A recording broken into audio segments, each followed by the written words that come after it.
It's finally here.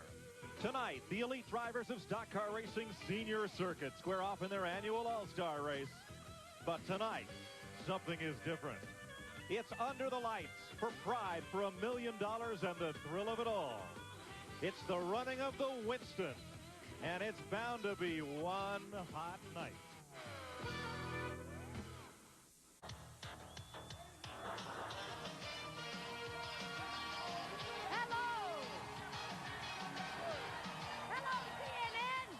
And hello, Charlotte.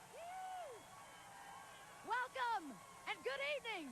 Boy, this is a much anticipated event, probably the most of the whole circuit of NASCAR driving. We are here tonight for one hot night. It's the Winston live on TNN. With me tonight, country music star and, of course, racing enthusiast T.G. Shepard.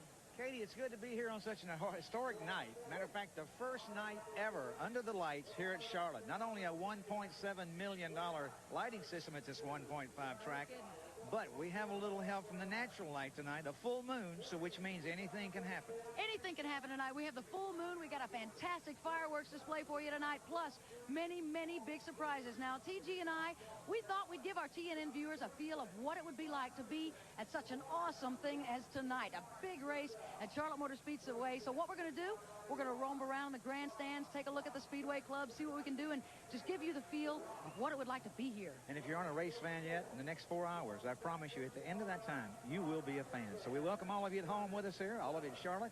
It's going to be a great night of racing. Yes, indeed. And, of course, we have some racing experts to give you all the action tonight, play-by-play. They are the best. Neil Bonnet and Mike Joy.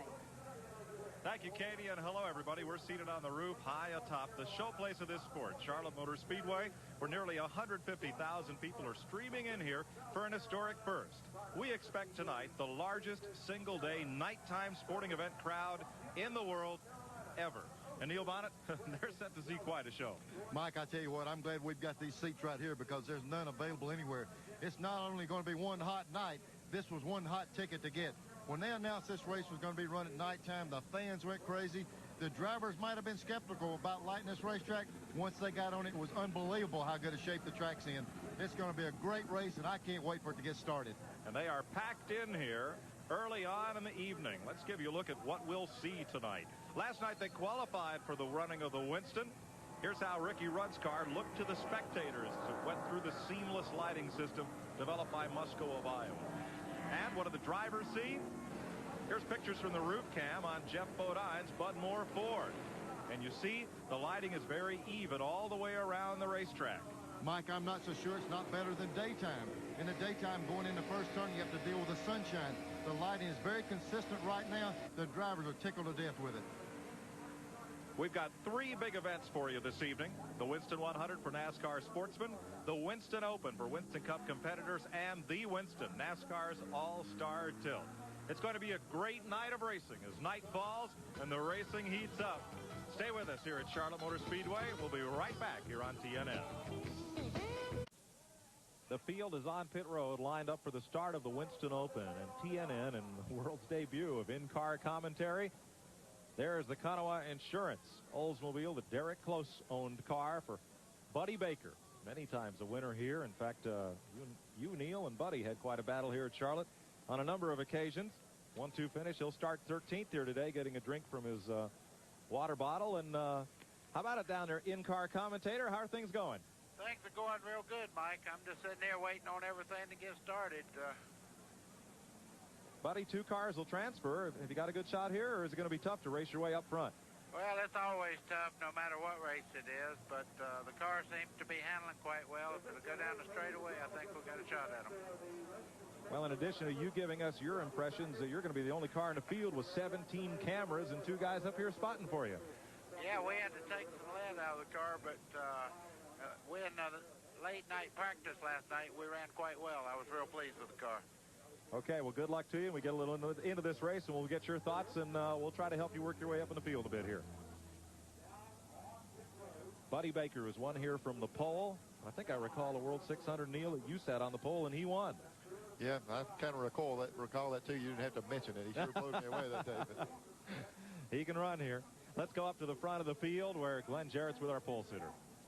Well, a very fast lap indeed turned in by Brett Bodine to put it on the pole for this Winston Open. And Brett, your car's been running awfully well lately. Can you win this thing tonight, put her into Winston?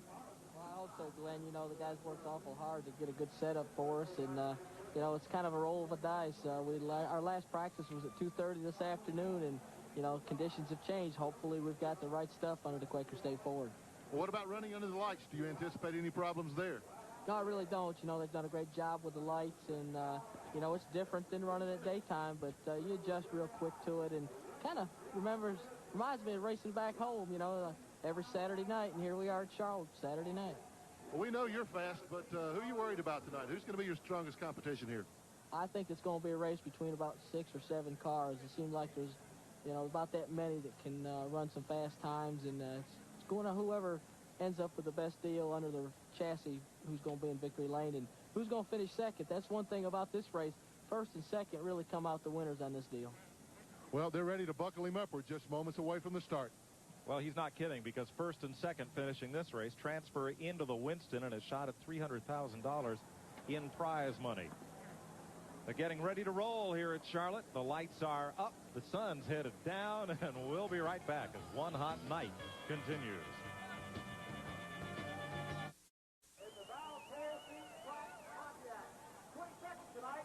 Well, you can see it getting a little bit darker here at Charlotte Motor Speedway, and that big ring of lights around the front stretch grandstand and those tall posts all the way around the speedway and through the infield. But light this place. It's shirt sleeve weather all day. Temperatures up near 80 degrees, and it should fall into the mid-60s here this evening. Mike, when you talk about shirt sleeve weather, last night was the first chance these fans had to sit there and watch racing, and they were talking about one hot night. They said it got to be a pretty cool night before they left last night with those short sleeves. A little bit of cleanup continuing on the backstretch, then we'll be ready for racing. Right now, let's go trackside and meet the man who won this race 1 year ago. And that's not all he won, Mike. The last time I was this close to him, we were at my brother Dale's house on Wednesday playing racquetball, and he won that too. Beat us pretty badly, in fact. Mike, you got a good fast car. 2 spots open tonight. How do you feel about it? I feel great, Glenn. Everything has gone real well so far. We've just had some terrible luck in this Pennzoil Pontiac this year, and we're going to put all that behind us here in Charlotte. Race fans have been sending me junk to change my luck for a month now, and I think it's finally working. I'm armed tonight with 4-leaf clover in each front pocket, and a lot of hard-working guys on the crew that have got us prepared and ready to race tonight. I think it's going to be a good night for us. Well, you like this racetrack, we know that. How do you like it under the lights? I mean, it's just wonderful. It's everything you could ask for. I mean, just sitting here and looking out across the crowd, my hat's off to Winston and to Charlotte Motor Speedway for pulling this deal off. The race fans that have come out, I mean, they're in for a true treat. It's going to be a lot of fun. It's history-making event, and I plan on making a little history myself. Okay, this guy's ready to go, too. Thanks, Glenn.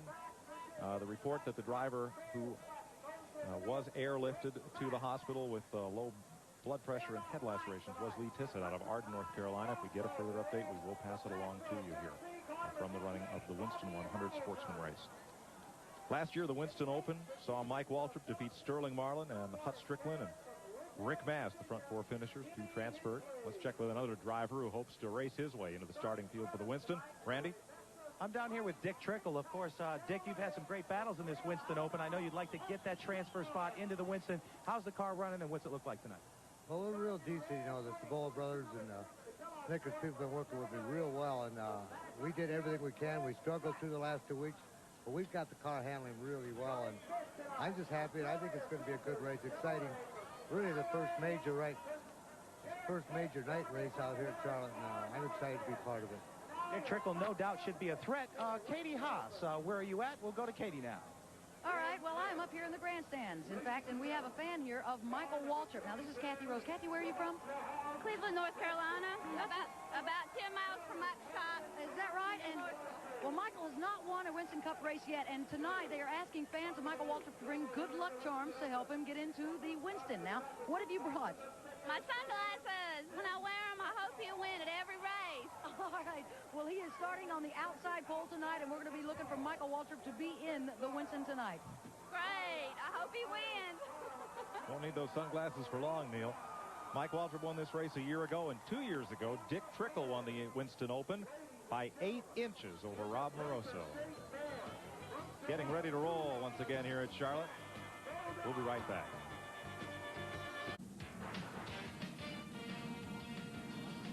The light is on the Oldsmobile safety car. The cars have fired and they're rolling off for 50 laps, 75 miles. The first two drivers will transfer into the Winston All-Star race that tonight will be run in 3 segments, 30, then 10 laps for all the money. Let's look at the starting lineup for the Winston Open. Brett Bodine starts on the pole for Kenny Bernstein in a Ford. Mike Waltrip in the Pontiac alongside. There's Dick Trickle, the 1990 winner. And Sterling Marlin, he's won this race. Derek Cope in his Chevrolet starts 5th. And the cornflake car, Greg Sachs, goes right alongside. Hut Strickland and Bobby Allison's Chevy. And Jimmy Hensley driving for Cale Yarborough. Last year's Rookie of the Year, Bobby Hamilton.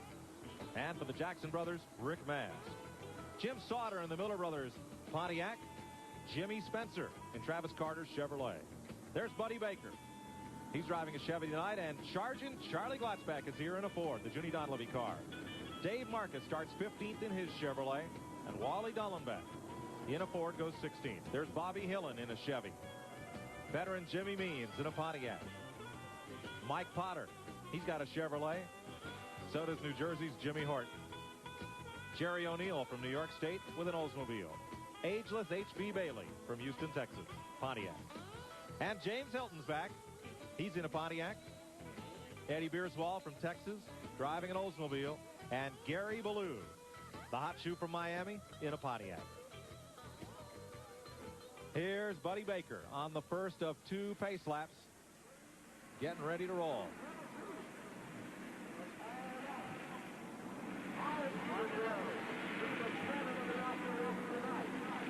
Buddy, how's the lighting? It's about dusk, getting a little dark, and the lights are on full. What's it look like? Well, I tell you what, we're ready to go here.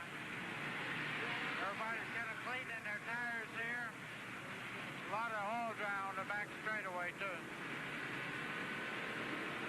You see a bit of a strobe effect there out the left window, Neil. The drivers have found a way to deal with that. Mike, those strobe is those inside lights on the back straightaway. And what the driver's done, put a little bit of shielding over the left side of their helmet to take that strobe effect. That's the only thing negative, and it's not negative. That's the only thing that might be a little hindrance, but the drivers have a cure to fix it, and it's not giving any problems. Look at Buddy Baker from that camera mounted just at the bottom of the dashboard as he gets ready to roll. He's a big guy. He fills up that cockpit. Won his first. Don't talk too much now. Talking to his crew. Is he talking to us or to his crew, I hope? He's talking to that crew. Baker's first career Winston Cup win came right here in 1967, and it halted Richard Petty's 10-race win streak. The start of this thing is going to be critical, Mike. They need to get good positioning because it's going to be tough with this kind of cars to pass a lot of people, so it's going to be a scramble at the front. 50 laps, 75 miles, 2 cars advance, and we're under green. Michael Waltrip hauls Brett Bodine right down to turn 1. Grandstand full of flash bulbs. Trouble right away. Sachs had trouble getting in the first turn. Down on the apron, Greg Sachs. He's okay. Racing continues. No caution. Michael Waltrip heads them around turn 4 to complete lap 1. Brett Bodine is right with him, and it's Trickle and Marlin side by side for third. That was an impressive move by Mike Waltrip to command the outside lane and take the lead away from Brett Bodine that quick. Mike Waltrip trying to pick up where he left off last year. Bit of dust down to the inside. The lights magnify the effect of that. Those lights from the infield shining out. And we're on lap 2. Waltrip, Bodine, the green car, Marlin in blue, and then Trickle. 4-car breakaway. That's some effect to see those lights strobing down the top of those cars. We're not in full darkness yet, and boy, it's already a great sight. Back to turn 1. 2 cars advance, and the rest go home. I'll tell you what I'm seeing looks unique, Mike. Look down as they go in the first turn, you can see people shooting cameras all in the grandstand, taking pictures of the thing early in the race. There's Sterling Marlin. Junior Johnson's Ford trying to move up on Brett Bodine. He is 1 spot away from qualifying. It's a tough race, Neil, when one guy wins and the guy right behind him is the bubble car. It'd be different if one guy, 1-2 gets in the race. They might concede that, but just like little Waltrip had to fight back there, can't keep that lead, because if Bodine goes by, the opportunity is there for Sterling Marlin to go by, and here he comes right up on the inside. Marlin has advanced to the Winston in 3 of its last 4 runnings. He won this open event in '86 and '89 and was second last year to Mike Waltrip. Dave Marcus is on pit road.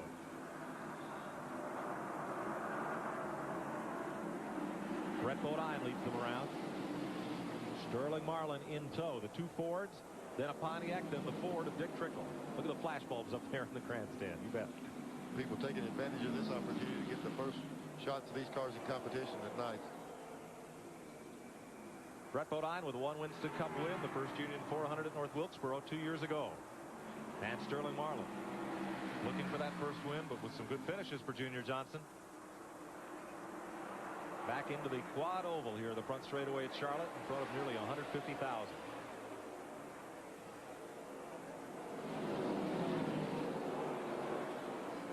Don't think that just because the first 2 get into the race that Sterling Marlin's not going to try to win this race. They're not going to settle down just 1-2 and let it ride. They're going to try to win the race. Sterling's going to put the heat on. Back to battle for 5th spot, Hut Strickland. In the Bobby Allison car, the Ray Bestis number 12 has moved past the Purelator Chevy of Derek Cope. The Bob Whitcomb car number 10. That's 5th and 6th place. And Strickland looks to be a good bit quicker, but can he catch that front pack? Mike, in practice, Hut Strickland was really running some fast laps. He ran down a lot of the cars that were really quick away from him and was able to reel them in.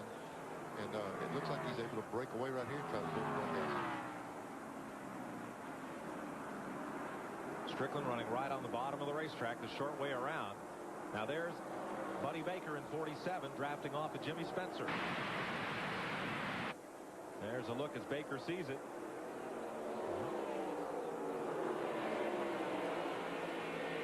How about it, Buddy? Can you 2 guys draft your way up, or is it those guys just getting away up front?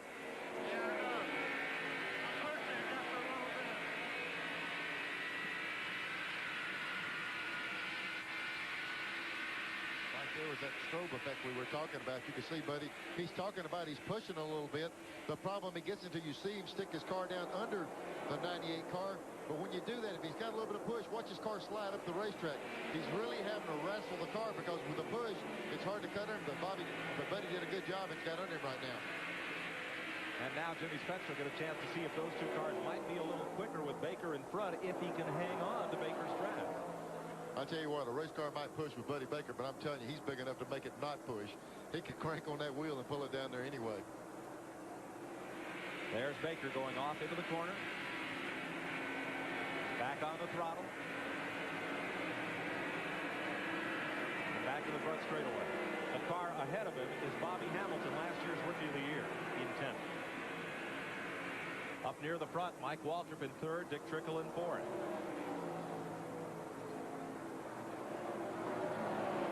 Trouble turn 2. 1 car sliding. Gary Ballou, who had charged from last place to 15th. Loses control, jumps right back in it. Caution is out. First caution at lap 10.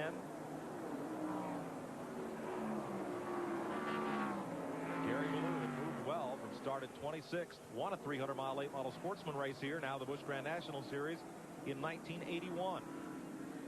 Was then driving for Ray Mock in a Pontiac. First caution of the Winston Open. They're under yellow. We'll regroup the field and be right back.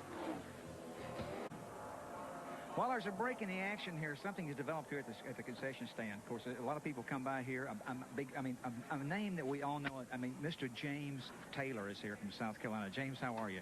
Just fine. How about you? I'm fine. You're quite a race fan. Yes. What do you spend on souvenirs per race? About $60.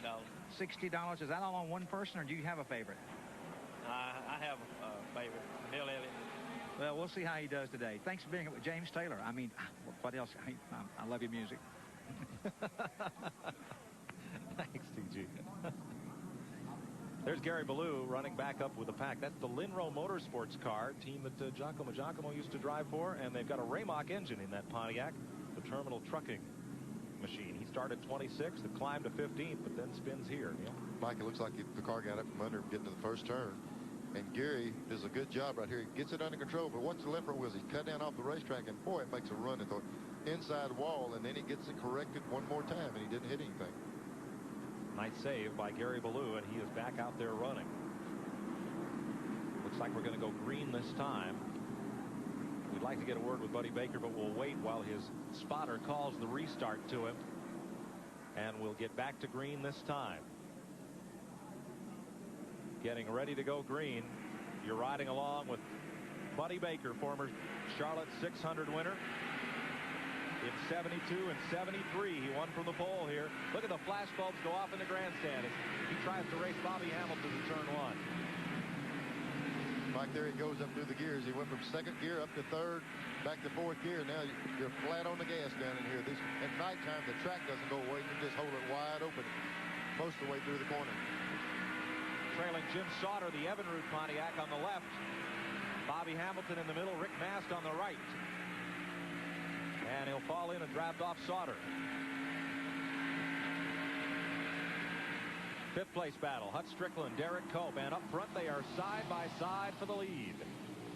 There they are. And just back side by side for fifth. Up front, Sterling Marlins grab the lead. He's the third driver to lead this race. Number 30, Mike Waltrip, and 26, Brett Bodine have had a shot at the front spot. But now, the coffee's ready, and Marlin is out there percolating. And right behind him was little Mike Waltrip. He knew he needed to go when he did. That first two places the key. Look at the shuffle right now. 3 abreast coming off the corner. And Strickland is running. Look at that 12 car. That Bobby Allison Chevrolet. Hut Strickland has brought that car right up through the field. Fifth place. All afternoon in practice, it looked like the 12 car was able to get right on the apron through 3 and 4 and get his nose up under people. And when you can do that, you can usually make the pass down the front straightaway. Here he goes, right where we were talking about, the 12 car. Right down on the bottom, clears them, and that's been his strong suit through the middle of that corner, right on the bottom of the track. And there you got a little loose, got a little nudge from the rear. Hut Strickland has finished third in this race and fifth twice. Here's Buddy Baker moving up, going for ninth place on Bobby Hamilton. Jim Sauter in the Mueller Brothers Pontiac trying to follow him through. Not that time. Wally Dollenbach's right there, number 16. And it's Baker and Hamilton. There's the length and breadth of 20 years of stock car racing right there. Bobby Hamilton, last year's Rookie of the Year. And Buddy Baker has won here as far back as 1972. Mike, down the front straightaway. If he's got a little push in that car, it's going to get better for him. It will go away a little bit as the race goes. How about it, Buddy? Can you do anything with Bobby Hamilton? He's kind of busy right there. We'll get back with him. He's talking to us. We got a little bit of a problem right there.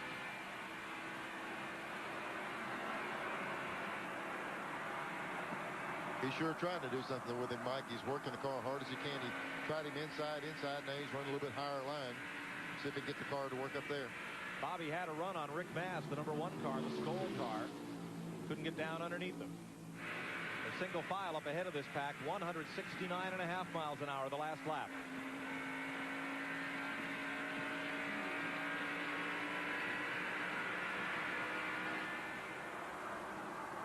Single file to turn 3. 18 laps completed of 50.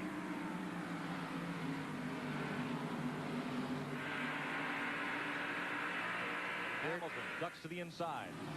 And further up front, Dick Trickle goes at it. Derek Cope right there, Mike, just grazed the wall coming off the 4th turn, and Trickle was able to get up under him. That's 5th place. Cope really tagged the wall coming off 4, and it bobbled just enough for Trickle to get under him. Trickle won this race in 1990, and here's Baker right back at Bobby Hamilton on the high side this time.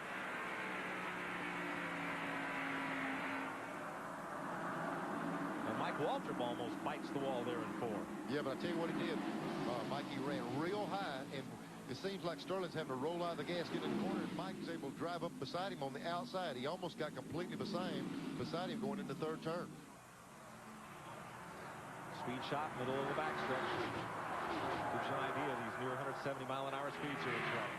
I tell you what, Mike's going to have trouble. If he passes this guy, he's got to carry all those 4-leaf clovers and borrow that girl's sunglasses the rest of the season.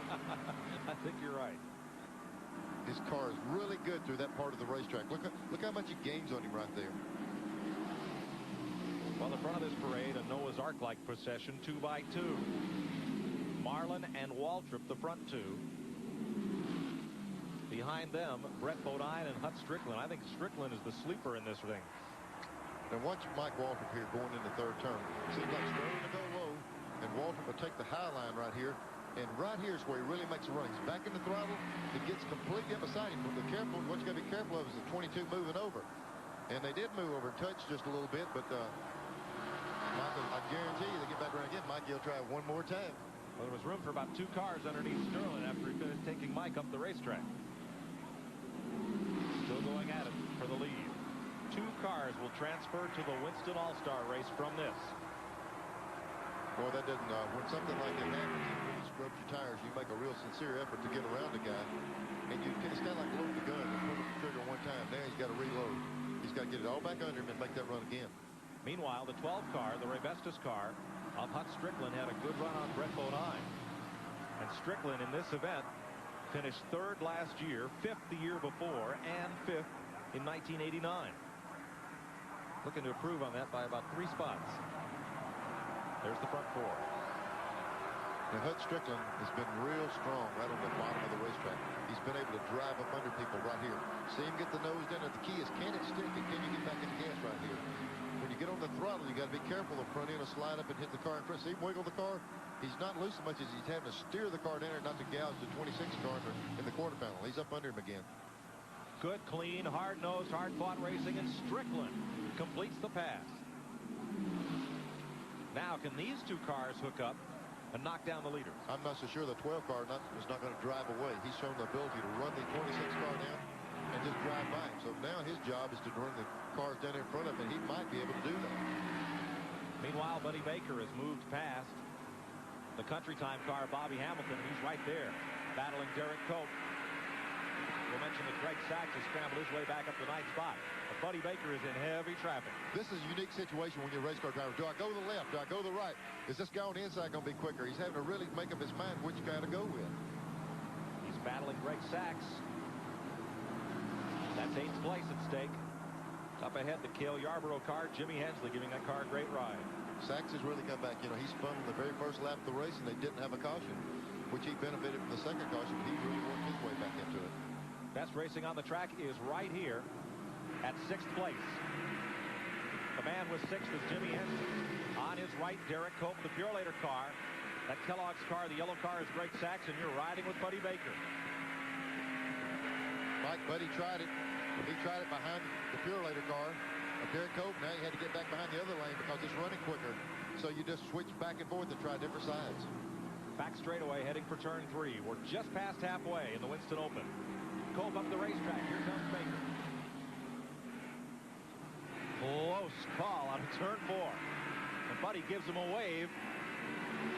And Bobby Hamilton gets loose. He's in the grass. Buddy, he did a job of saving that. That right there was a job of driving. And did the fans know it? They just roar.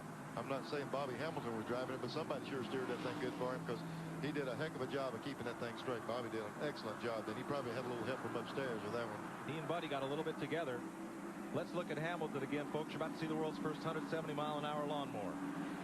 Right here. He and Cope get together, excuse me. Yeah, they get together. He starts up under Buddy right here. And he gets the left sides off on the grass on his own. He's totally out of control here. Okay, now all they do is straighten the wheels up. Straighten it up, get it back on the pavement, and then try to turn it. And he did a heck of a job of doing that. No contact, and only lost 1 position. Let's go back up front, check on the leaders. The Maxwell House car, Sterling Marlin driving for Junior Johnson, number 22. Head of the pack, the Bahari, Chuck Ryder, Lawrence, Harry Pontiac. That's Mike Waltrip, number 30 for Pennzoil, and then the Rebestos Buick. Racing great Bobby Allison at the helm of that team. His driver, Hut Strickland. They're running 1, 2, 3 with only 2 cars to qualify and 21 laps to go. 33 laps down, 17 to go. Mike Joy with Neil Bonnet topside. Buddy Baker in car 47 commenting for us. Glenn Jarrett and Randy Pemberton on pit road. Katie Haas, T.G. Shepard are here too. As one hot night continues, and Mike Waltrip is trying to run off. He's got a 1.4-second lead. Just as we went to break, Waltrip passed Sterling Marlin and drove off from him, and then the 12 car of Hut Strickland got around Sterling. So right here we see Sterling in third place, and there's Doug Strickland right in front of him. There's Strickland, Davey Allison's cousin-in-law. Yeah, that's it right there. Right. And I thought he was gaining on him, but what's unique is Waltrip is, everybody's been in running low through the third and fourth turn. Mike Waltrip goes real low through 1 and 2, and then he moves up and runs real high in 3 and 4, and he's found him a lane of his own up there. Have a look back at H.B. Bailey, racing along with Jerry O'Neill of Auburn, New York. Bailey, veteran campaigner out of Houston, Texas, races purely for the fun of it. We'll mention that Jimmy Means has had trouble and dropped from this race, and that Ted Musgrave attempted to qualify but cracked the wall with his car yesterday, and as such did not start a backup car. Bailey driving 36. Best ever finish was 5th in the 1972 Southern 500. His moment in the spotlight. There's the battle behind Buddy Baker. Bobby Hamilton in the Country Time Olds continuing to race Derek Cope in the Purelator Chevrolet. Well, I tell you, he's lucky to still be racing after that trip through the grass, and it didn't damage the car in any way, it looks like. Yeah, I see it. I see it didn't. Look down there on the left front. You see the spoiler broken loose, but that's not enough to affect it. There you go, the damage right down left front. These air dams really have downforce. It didn't seem to affect his car a whole lot. No, he moves by Derek Cope and completes the pass. Here's H.B. Bailey. We just talking about him. A problem off second turn. He's coming back across the track. Traffic coming up on him, but he got off the track before they got there. Only the second caution flag of the night in this Winston Open. It comes on lap 37 for H.B. Bailey, spinning at turn 2. And that will bunch the field. They race back to the flag and will go under caution. As they do, we'll take this pause from the Charlotte Motor Speedway.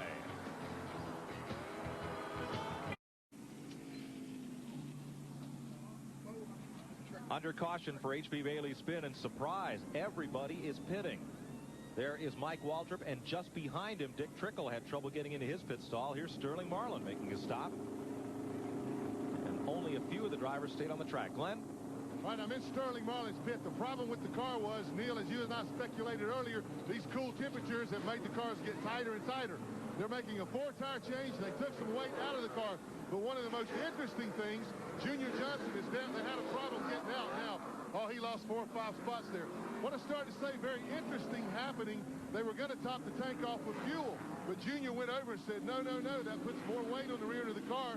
Leave the fuel out of it. You know, you don't need enough fuel to finish this 50-lap race. So they're doing everything they can to try to loosen up the car. Same problem with Brett Bodine. His car was getting tighter and tighter. So the cooler track temperatures are really coming into play here, Neil. Well, however, Neil, Brett Bodine stayed on the racetrack. The rest of these cars all peeling. You know, with about 10 laps to go, it's kind of, makes you wonder why, if everyone would be different, but some of the guys stayed out, it's going to be hard to run them down. These radial tires here, Mike, don't give up a whole lot, so I don't know that new tires are going to be that big an advantage. We'll see. Dick Trickle had a little trouble sliding into his pit space. That's the reason Marlin was late getting out of the pits, and Trickle slid in. Let's have a look and show you what happened here. They have put sealer on the right side of the screen on that surface of pit road where the cars stop, and you see, perhaps you can see the old surface to the left. And as we look from the grandstand at that area, it looks, it's very slick appearing in the night lights here. And apparently, Neil, it's a little slick getting in and out of there on that sealer. Mike, last night, see the glow you see right there where the car's pulling out now? It looks like ice right there. A lot of the drivers spun in practice trying to come in there real hot and see how hot they could get in for the qualifying last night. It's just a sealer to protect the track and paint it for the numbers for the pit area, and it might be just a little bit slippery. Let's have another look at what happened to bring out this second caution in the Winston Open. Racing along with Jerry O'Neill, H.B. Bailey goes for a twirl. Yeah, he's got to turn backwards, and guy gets under right here. Here's what you want to do. You want this nice racetrack to sweep you back down off of there quickly. He's up on the wall. He's hung up there. The problem, if you start across, I think he releases the brakes right here. There he does. He might have saw an opening. He comes on down across the track. But, boy, that's a terrible feeling with that driver's door facing traffic. Especially since he dropped down right between the first and second place car. Yep. Tense moment there for H.B. Bailey. Light is out on the safety car. Buddy Baker, we've got one lap and we're going back to green. How are you looking? I'll tell you, we're in trouble. We hadn't got any brakes. I'm going to have to ride it out. Well, I'll tell you what, Mike, if he doesn't have any brakes on that car, he's got his hands full. It's just, you know, you don't use that much brake here but you've got to have it in case there's a problem. I don't know, man. It's awful to go down in that corner with no brakes. If somebody was to happen to slow up, I'd run all over them. You know what I mean? Mike, he's talking to the pit guys, and I know what he means. I've been out there before. Doggone O-ring. But he's enough of a mechanic there. He knows what's wrong. He's blown an O-ring and a caliper. And when he says he can pump it up, as he pumps it, the fluid will drain on down. Maybe he's got enough. If there's a problem, he can pump it up and dodge it. But that's a terrible feeling. You can hear Buddy's voice. He doesn't like that idea of driving without the brakes. No way to go racing. But you got to do the best with what you've got. There's Hut Strickland and Mike Waltrip. They were the first cars to get out of the pits, so they're the first cars with fresh tires, and they are 4th and 5th. Brett Bodine is the leader. Jimmy Hensley in the Phillips 66 car. Cale Yarborough's car is 2nd, and Bobby Hamilton is 3rd. They did not pit. Let's see if track position or new tires is more important as they get the green flag. Well, the new tires, if they're going to take advantage of, they're going to have to hustle, because the shorter time remaining, they're going to have to work this traffic in a hurry. Let's get an update on Brett Bodine's car from the race leader's pit. Here's Glenn Jarrett. Well, guys, just as you speculated, the other guys gambled on changing tires. Mike Waltrip making a heck of a move right now. As you can see, Brett Bodine's crowd decided, hey, we're going to gamble the other way. We're going to make you catch us with those new tires. Well, I'll tell you what, Glenn, you hit the nail on the head. That was as much a very impressive. Mike Waltrip passed 5 cars in the first turn. And he's coming. Left Hut Strickland pretty well behind. Wally Donovac on that restart dropped tail end of the field. Eddie Beerswall also having some problems and getting shuffled back there. We're up front with Brett Bodine in the Quaker State car. The Kenny Bernstein machine. And right with him comes Jimmy Hensley, standout of the NASCAR Busch Grand National Division, in the Cale Yarborough seat. And he's got a mirror full of Michael Waltrip coming fast. There he is, Waltrip, in that yellow Pennzoil car. He's moved past Bobby Hamilton and now sits 3rd. Mike, he's just passing him as he comes to him. Those new tires, we were wondering how much it would help. Watch this right here. You're fixing to see how much it helps. Get up there. Watch him crank it. He'd probably crank it right down under him coming off this corner. There he goes. He swung to the outside. He's being a little protective of the inside lane, so Mike can try the outside. He's got to get one more car to be in the race. Here he goes. He ran the high line to take the lead earlier. Here he goes again. Jimmy Hensley racing on worn tires, Mike Waltrip on new ones. There's the difference, and Waltrip is up onto the bubble spot. Bodine and Waltrip. There's your Napa update. Boy, that shows me, Mike, I was sitting there almost critical, saying, why would they put new tires on there? That is why they put new tires on there. Billy Engel and those guys knew that when they stuck them on there, they could do what they're doing, and Mike's right back in the lead. Now Brett Bodine has to protect 2nd spot. Now he's on the bubble. Here comes Strickland. Right to the bottom of the racetrack and into 2nd place. Last year, there were 3 spots available from the Winston Open to transfer in to the Winston. And the drivers that made it were Marlin, Waltrip, and Strickland. Look at this pack. They just bounced and bobbled all the way through the grass, racing hard in the middle of the field. That was our 2nd trip through the grass. There were 4 abreast, and Gary Blue went all the way through the trial along the grass. I think that's Baker right in the middle of them. Lead change, and here comes Strickland. Hut Strickland from Calera, Alabama. And here comes Waltrip. You think both of them realize they're both, 1 and 2 is in the race? I doubt it. They're going to try to win this thing. Well, nobody wants to be 2nd because you could easily get to be 3rd. Brett Bodine in 3rd spot now. Greg Sachs has moved up to 4th. Jimmy Hensley is 5th. There they are, 3rd, 4th, 5th, and add Dick Trickle, the 6th place car, into that bunch. 3 laps to go. There's Sachs down on the inside. Be 2 this time by. This is for 3rd place. And all this is an I'm going home with more money than you place. Because 3rd place does not transfer. 2 laps. And there's Waltrip right back up on him. Gary Ballew's gone to the garage. Trickle in that brown and red Snickers car going around Brett Bodine. And now Jimmy Hensley moving up a notch. Battle for the lead. Mike Waltrip's going to take it right back to Hut Strickland. White flag this time by. 1 lap to go, and both of these drivers can advance to the Winston. Mikey just wants to advance in front. Right. First place just pays a little more, that's all. And a lot of bragging rights. $28,000 to the winner, $19,000 for second, and the chance to make some more money tonight. Last lap, Waltrip the leader, Strickland in second. Sachs is third, Trickle is fourth, Hensley fifth. Bodine is sixth, then Hamilton, Hill, and Spencer, and Buddy Baker. Checkered flag. Michael Waltrip, for the second year in a row, wins the Winston Open. Hut Strickland finishes a strong second, and they will advance. Margin of victory, 0.47 seconds. Buddy Baker, you gave it a good ride, and it looked like you were in a real heavy pack of traffic those last few laps. I couldn't hear you. What'd you say? Said you gave it a good ride, and it looked like you're in a real thick pack of traffic those last few laps. Yeah, I tell you, we had trouble. I had no brakes right near the end there, and I had to just ride it out. The car was plenty good to win the race, I think. Mighty good car, boys. I'm sorry them brakes went out. Well, Buddy, get changed. Come on up and join us topside. Okay, I'll be up in a minute, Mike. Did y'all get some pretty good pictures? We sure did. Thanks for giving us a good ride. Okay, partner. I would have talked to you if you'd have talked to me. I know it's a good race. I wish that a bit. Trying to figure out how to stop it now. He'll find a way. Drag that big foot out the window. It'll slow down. We'll go to Victory Lane and visit with the drivers who will transfer to the Winston as one hot night continues after this. Those flashbulbs in the grandstand are going off as the pole sitter's car is being pushed into position for the start of the Winston.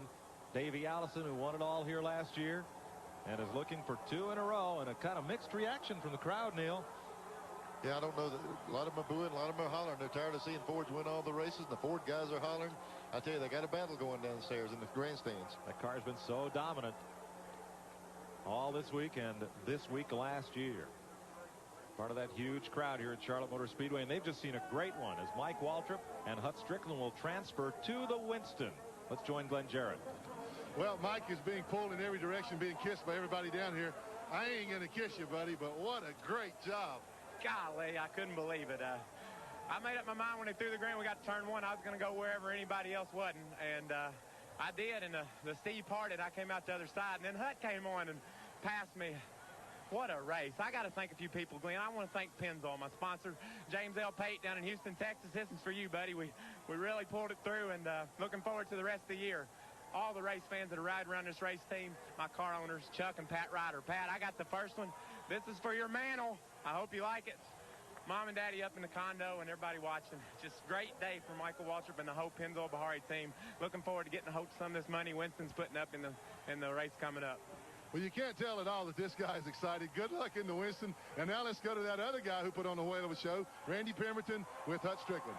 Well, you'd think Hut would be excited, but actually, Hut, you're a little bit frustrated when you got out of the car. You guys, winning is everything to a driver. Well, it really is. You know, we worked awful hard. We wanted to win this race real bad, and you know, I guess the good thing about it, we're in the Winston. But you know, this Ray busted his brakes, minded your muffler, tic-tac Chevy, really ran good. We was just a little bit too loose right there at the end, and you know, Michael seen that, and he just tucked up under the back end of me, getting off 2 there one time, and got me sideways. And you know, then it was just a deal. I just tried to hold on to it and just take second. Any difference between daytime and night? You guys were hooked up this afternoon. You were hooked up tonight. Well, maybe a little bit. You know, the track right now seems to be a little looser, and you'd think at night the thing would be tighter. But you know, that's just, I guess that shows you how much all the teams know. Okay, we'll see what he can do in the Winston. Katie Haas, what do you have for us? I've got a big Buddy Baker fan here up here in the grandstands. Your name is Bill Bands? Yes.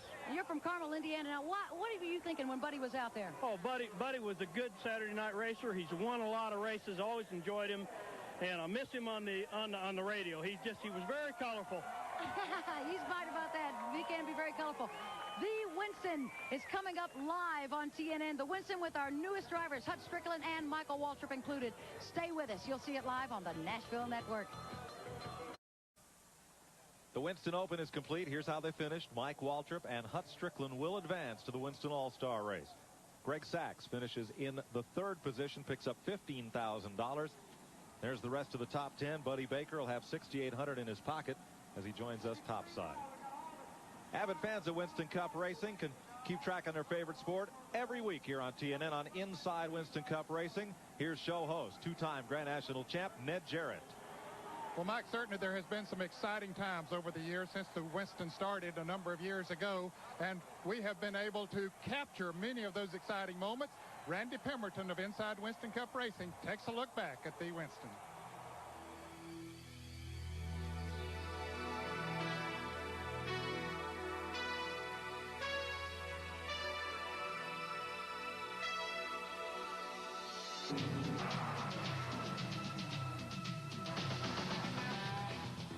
The 1989 B. Winston was perhaps the most infamous of all. A confrontation among the Waltrip and Wallace pit crews at the conclusion was alone worth the price of admission.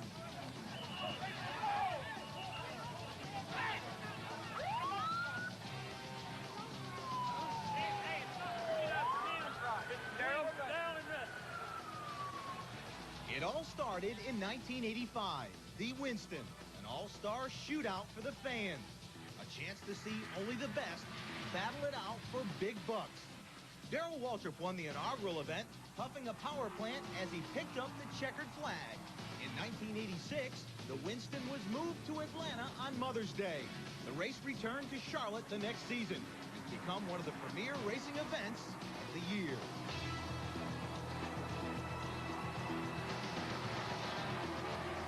After leading the first two segments in the 1987 B. Winston, Bill Elliott got into a battle with Dale Earnhardt. They went bumper to bumper, door to door, and traded plenty of paint for first position.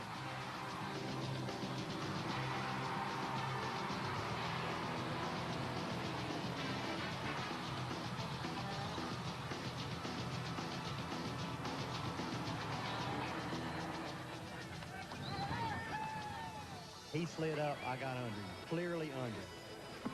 He cut down on me, cut me off. You know, I was clearly there. Come back around here, I was clearly under him good coming back here to the tri-oval. He tried to cut me off again to the grass. I held my ground. I hold it from now on. I can get rough as he can, but, you know, it's like when he come up beside me, I didn't knock him into the wall or turn him sideways. I carried him up the racetrack and let him know I was ill, but I didn't knock him sideways or nothing. And, you know, he weighed on me and tried to wreck me after caution. I think he got a little out of hand. That was the first of two Winston wins for Earnhardt. In 1988, it was Terry Labonte. Then the Wallace-Waltrip War in 89. Again in 1990, Dale Earnhardt leading all the way and picking up $325,000. Last year, it was Davey Allison in a flag-to-flag flight in the Haviland Star. The drivers, they experienced the thrill of victory or the agony of defeat. There's no in-between in the Winston. Well, who will taste that thrill of victory here tonight in the Winston? You know, there might be one team would have a little bit of advantage. Kirk Shelmerdine ran a race here just a little while ago, and Glenn Jarrett is standing by with him. Well, thanks, Dad. I've always wanted to get a throw from you, and I finally got it. I am standing by with Kirk Shelmerdine. Kirk got a little hairy out there a while ago in the sportsman race, but you've changed hats now, so to speak. You're ready to crew this thing for Dale. What do you see tonight? Well, I think it's going to be a pretty good race. Dale seems to be fired up, and the car's running fairly well. We think we got a shot at him. Can you believe the noise down here on the track, all these fans? Yeah, they're really getting into it. What was going through your mind up there a while ago coming off turn 4 when your car was turning around? I was busy at the time. I don't really remember what I was thinking. All right, how has Dale said about the car under the lights? Are you guys really comfortable with that now? We've practiced a lot at nighttime during the past couple of weeks, and he said the lights really don't bother him. If anything, the weather's a little bit cooler when it's like this, and other than that, he likes it. Well, this team is ready, as Kirk said. Let's go back up to Mike. Well, they're parading all the drivers around. There's Dale Earnhardt in the back of one of those Oldsmobile pace cars. Let's take a look at how they qualified for the running of the Winston in tonight's Haviland Update. Here at Charlotte, Davey Allison and this car, nicknamed 007, are picking up right where they left off last year. The defending champion of the Winston and the Coca-Cola 600 is set to try and do it all again from the pole. Qualifying for the Winston consisted of 3 laps and a pit stop. Not only Davey's driving, but the coordination of his Larry McReynolds-led pit crew, getting him in and out with 2 tires in just 11 seconds, put the Haviland Ford at the top and brought Robert Yates Racing $50,000 for just over 2 minutes' work. Rusty Wallace qualified on the outside pole. His 3-lap average put the Miller Pontiac on the outside of the front row and picked up $10,000. Pit stops were critical. Ernie Irvin will start back in 17th due to clutch troubles during his pit stop. And Kyle Petty had trouble of his own. A 10-second penalty for running over the air hose. There it is. There it goes. He'll start 16th. Mark Martin didn't even make it to the pit stop. His engine let go on the second lap of qualifying, putting the Valvoline Ford near the back of the pack.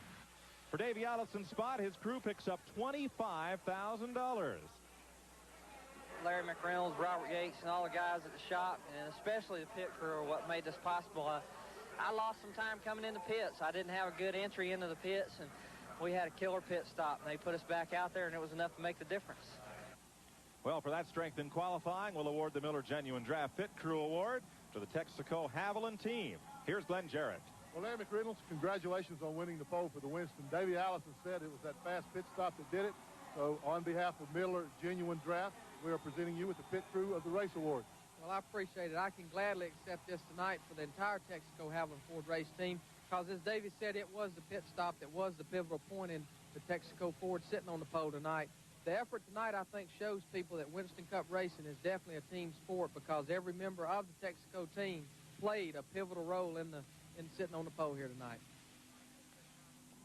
Well, the drivers have completed their lap all the way around the Speedway in the back of those convertibles to the noise of the crowd, and Glenn Jarrett moves over from the 28 car to the most famous number in stock car racing and its driver, the King.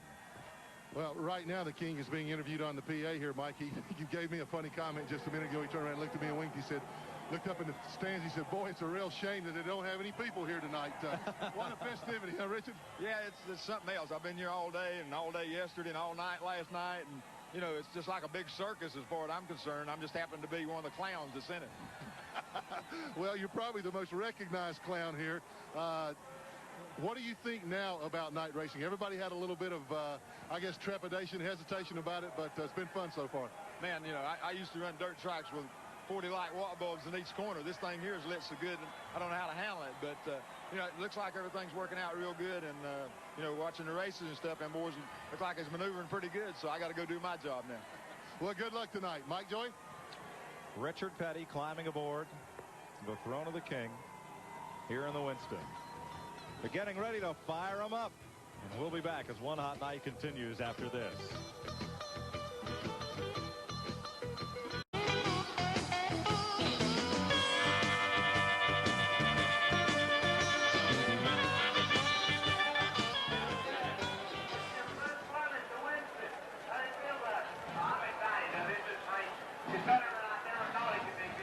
Okay, if we're going to do Musco in this segment, should we go outside? Go to the roof? We're going now. Okay. Yep.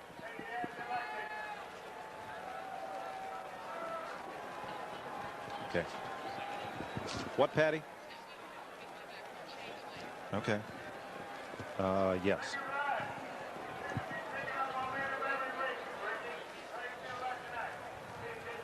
All right, I'm throwing to Pat. Okay. Can you give me about 15, or do we need to get this at whatever you can give me? Okay.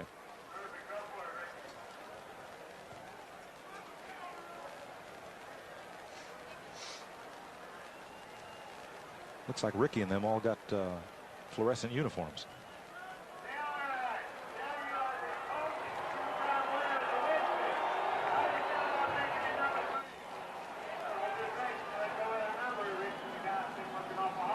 Twice each Sunday, knowledgeable race fans keep up with all the up-to-the-minute news in the sport of auto racing on TNN's Race Day. You'll see it twice on Sunday. Let's see it now and join Race Day host Pat Patterson.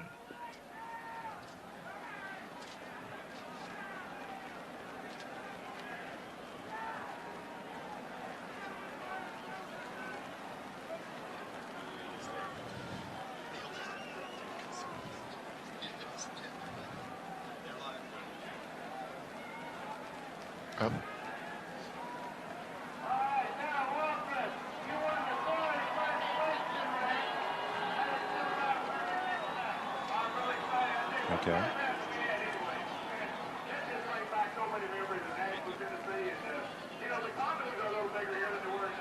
Okay. The atmosphere tonight. It's really an exciting night and an exciting deal for the Okay. Okay. As I go to, can I see Earnhardt's car before I go to Glenn and do a little thing? The decals are really bright if you want to. Okay.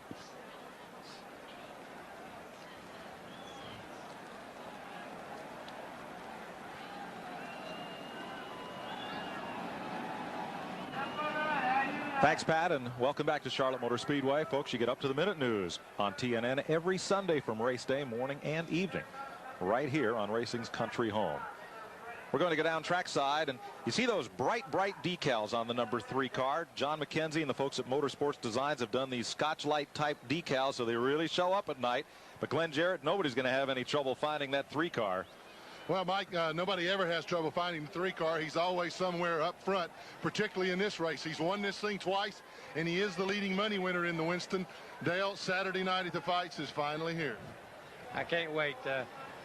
You know, a lot of hype pumped up to it. Winston's done a great job, and Charlotte Motor Speedway and everybody. Hope we can put this GM Goodrich Chevrolet in Victor Lane.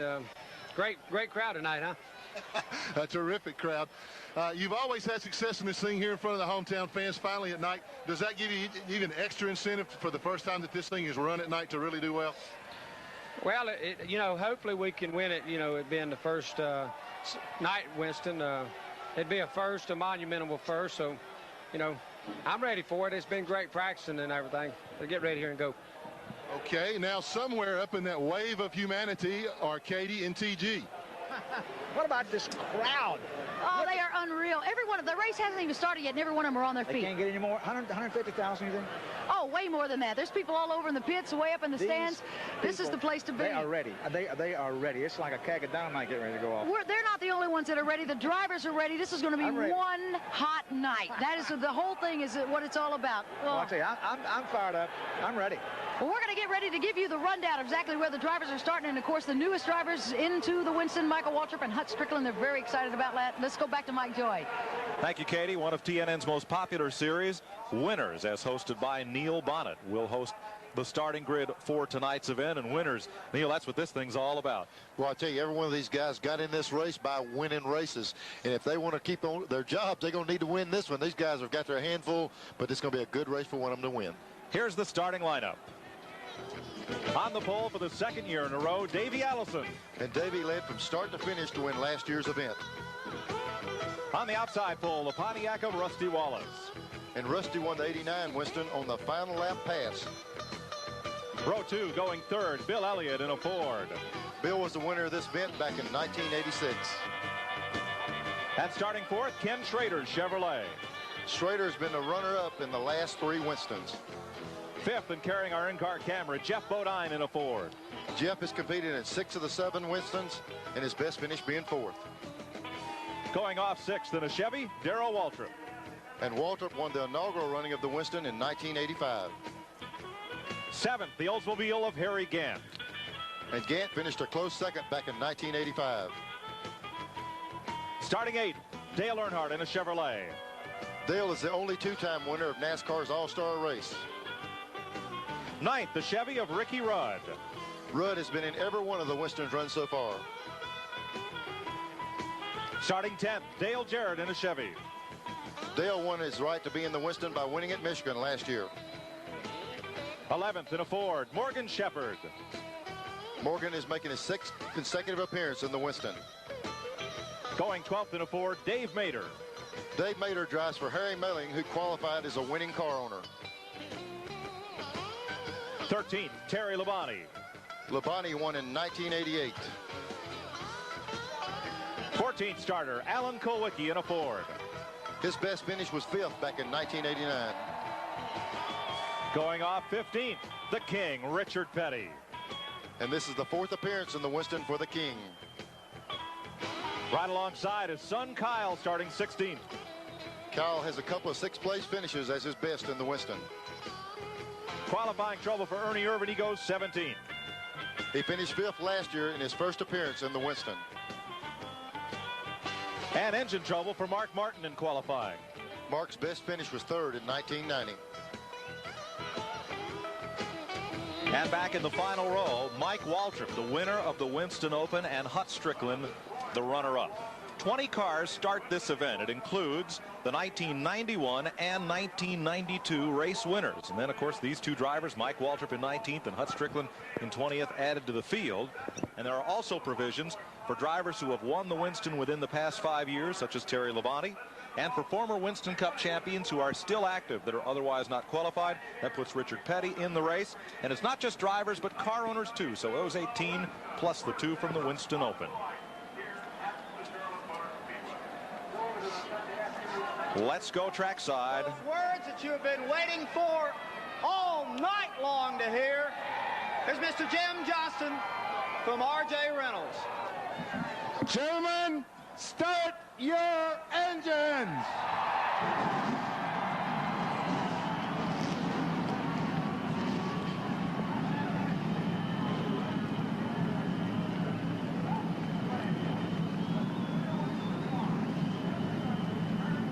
There are 29 Winston Cup point races each season. There's the Busch Clash for pole winners, and there's this for bragging rights and a whole lot more. And it's about to get really hot.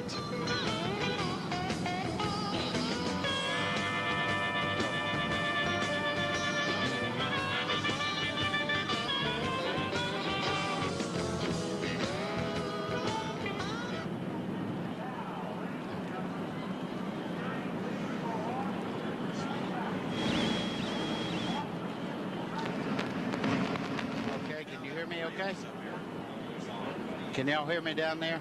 Or do I need to turn the volume or anything? You sound just gorgeous. You should have brought your helmet. All right. Yeah, my helmet. Okay. Okay. Okay. They're playing those lights off of Victory Lane. I don't know if that's worth a... Nah, it's not. Never mind.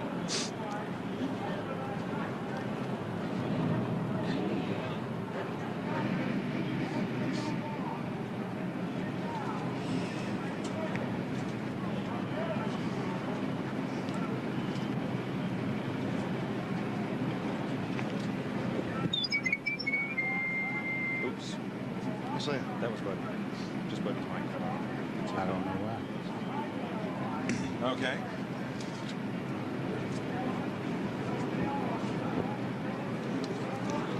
Let's try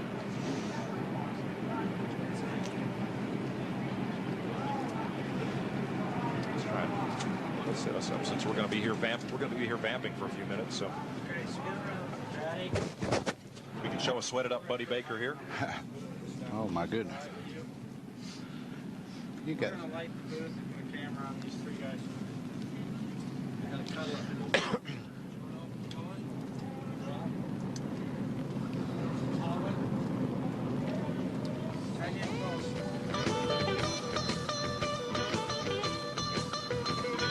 We are ready for stock car racing's all-star tilt, the Winston. One hot night has really heated up. The cars are aligned on the front straightaway. 1,200 light poles. 1 million candle power, rather 1 million watts of light being generated. And they're about to roll off here and get set for this unique 3-segment race. They'll run 30 laps. And after that 30 laps, the fans on their way into the Speedway today voted as to whether or not the finishing order of that first 30-lap segment will be inverted, yes or no, for the second 30-lap segment. There'll be a pit stop in between. The teams can make changes on the cars as they could in a regular Winston Cup race. They'll run 30 more laps. Then they'll come in, get to make a brief pit stop, and then 10 laps will settle it all. And the winner could go home with as much as $300,000. Watching out Rusty Wallace's car at the pace car, and joining us is a little bit warm-looking Buddy Baker. Yeah, well, I had to run over here from the pit area. I'm used to driving. That running will kill me. Well, tell me, you've been here at the Speedway all week and had a chance to run against some of these guys. Who do you like tonight? I wouldn't want to pick anybody. I'll tell you, it's whoever runs the best tonight. That's what it's going to boil down to. The track conditions are perfect. You can see well. It's going to be a great race. Was the track much different tonight than it was in practice this afternoon, or was in practice last night? I think it was better tonight. As Neil will tell you, you can really concentrate better at night than you do in the daytime because you don't have anything else to look at with a lit racetrack. What we're awaiting as these cars come back to the line, they will stop and pose for the annual Winston poster picture under the lights here. That'll be sure to be a collector's item. And they are going to send up an artillery shell that we're told is the world's largest single firework. Wish we had a line up to the space shuttle. They might be able to hear it up there, Neil. I tell you what, when Humpy Wheeler says he's going to shoot up some big fireworks, I fix to step back a notch. There's no telling what's fixing to go off. Supposedly, the burst from this shell will cover a diameter of about half a mile. That'll be out over turn number 3. And the moon is full up over turn number 4. Now, where I grew up in New England, a full moon night of racing meant only one thing, and that was a bunch of cars stacked on top of one another. Was it like that in Birmingham? Yeah, I don't know why, but it seems like it always happened. But all I want to see is a bunch of cars stacked side by side with some good hard racing, and I think we're fixing to see that. Buddy, was that a big superstition in your racing career, if there was a full moon? Oh, yeah, you heard that. Every promoter will tell you, if you want to see something wild, get that moon, look at that thing. The pale full moon of early summer here in Charlotte, North Carolina. I think we got so much candle power, we've lit the whole country. The moon doesn't even look bright tonight. No, it doesn't. You might be able to see this from the space shuttle. Musco Lightning of Iowa has done quite a job with this. And all of North Carolina is about to know that we're ready to roll. Well, I tell you what, that's hard to believe how many people have gotten in those grandstands. I mean, it's ever... even in the suites, buddy, you know, you go through, usually you can find you a seat to sit in the suites. There's not an empty seat in any of these condos or suites. I got to tell you, that's all I've heard around Charlotte. Anywhere I go, they want to know about the lights. And look at this crowd. I mean, most promoters would give anything to have this on a regular race day. There's a big explosion. An aerial burst as the field rolls off for the start of the Winston. I've talked to folks all week long that have probably never been to Charlotte Motor Speedway, never been to a Winston Cup, or even a stock car race of any kind, but they say, this thing under the lights tonight, I want to come see this. I got to tell you, you better get used to this, too, because I think all the major speedways are going to have to go to this. Mike, when you start talking about this nighttime racing, I've had people from RJR with Reynolds saying they've got people that work for them that's never been to a race saying, hey, can I get a seat? Can you, if I come down there, and they're having to turn some of their big people down in the company, there's no place to put them down here. And so is about everybody that's involved in this sport. Had to do the same because this place is just packed to the rafters. Musco Lighting of Iowa developed this system. They lit Field of Dreams, the movie, the baseball movie starring Kevin Costner. They lit the Super Bowl, the Statue of Liberty rededication ceremony, but they never tackled anything like this. A 1.5-mile super speedway. Buddies, you know from being out there, trying to light this place so the fans can see, like from this angle, and yet still trying to light it so your drivers can see. That's a tall order. It's amazing. In practice the other night, I rode down in the corner, and I mean, there's no reflection, no anything. You just sit there and watch the race. I mean, it's incredible. That's the word for it. But, you know, we mentioned earlier, I'm not so sure it's not better because in the daytime, you've got the sun going in the first turn, and you just have constant lighting all the time now, and the drivers really love it. Ricky Rudd told me it's like a hazy day. You can see very well, a little hazy off in the distance. And I can foresee a day, perhaps some 30 years hence, when Martinsville or North Wilkesboro is the Wrigley Field of auto racing. Perhaps the last track, or only track without, or last track to install a set of lights for night racing. Look at these cars. They look like diamonds. They're just sparkling everywhere. Look at the camera stuff, but you were in the car a while ago when y'all started the first race. That was the first one under the lights, and boy, the cameras were going crazy in the grandstands, and they still are. And they're fixing to go crazy on the racetrack. Well, 20 of the best of Winston Cup racing are set to battle. 30 laps. They'll come in and make adjustments, and by vote of the fans, either start straight up the way they finished or turn the field topsy-turvy completely around and put the guy who took the checker first or the yellow first, put him at the back of the pack.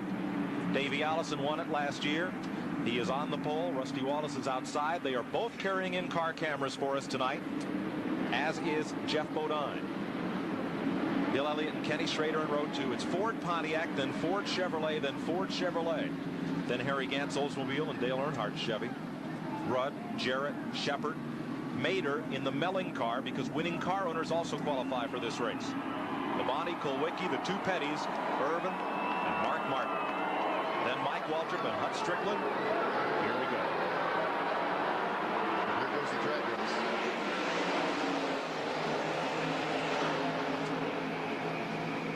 Stock car racing's all-star event. It's underway. And it's Davey Allison out quickly with a lead. Rusty Wallace in second. Back straightaway. Schrader in third. broken away a bit from Bill Elliott and the rest of this field.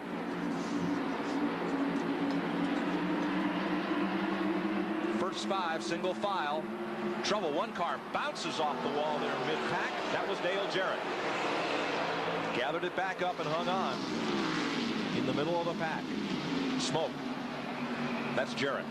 That could be the tire in there, maybe, or I don't know if it's motor or tire or whatever. If he hit the wall, it quit smoking down the back straightaway. Evidently gave the tire in, buddy. What he's done, he's moved rear end housing over and is pushing in on the left rear quarter panel there. Rear track bar. There we go. See it? That's trouble there. He'll have to stop. Well, the best thing that ever happened to that black flagging, because if not, they'll blow a tire. Big problems. They are black flagging the 18 car. Yeah, he's pancaked the whole right side, and it's moved the rear end housing over against the left quarter panel. That's what's happened. So Dale Jarrett running at about 10th spot. Will have to come to pit road. Back up front with the leaders. Up there he goes. He's spinning. Trouble back straightaway. Jarrett comes around. Morgan Shepherd's into him. Mike Walter, we got a car. Up, we got one on fire over there. Hut Strickland hit the wall. Looked like it knocked the fuel pump off or something. It caught on fire, but it's out. And we're under caution. 3 laps in.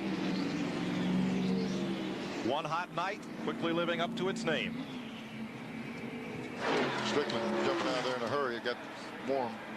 I really hate to see that with Hut. You know, he ran such a great race in the Open, and this is a big deal for him, and I hate that for Bobby and all the boys that worked so hard on that car. Yellow on lap 3 as Dale Jarrett spins coming out of turn number 2.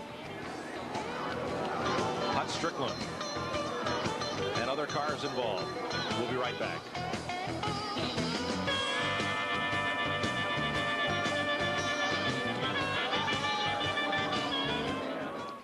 And it will. That's going to.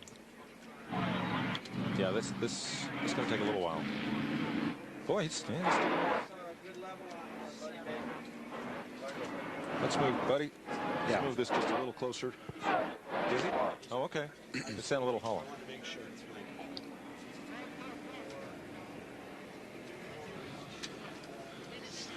Okay.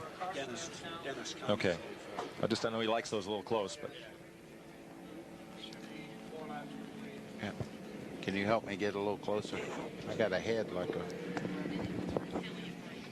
Okay. Is there a special cue for that?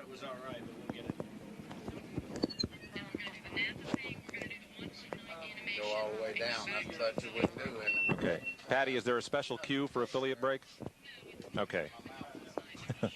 Okay. Morgan's gone to the garage, guys. Okay. Can y'all hear me better now? Yeah.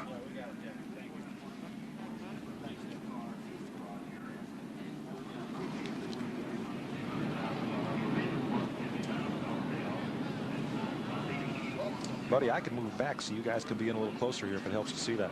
No, I can see it. Okay. I just got excited. I seen that fire over there. Yeah. What if we got that?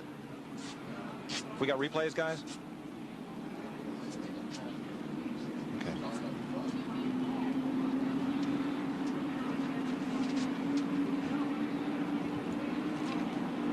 Okay.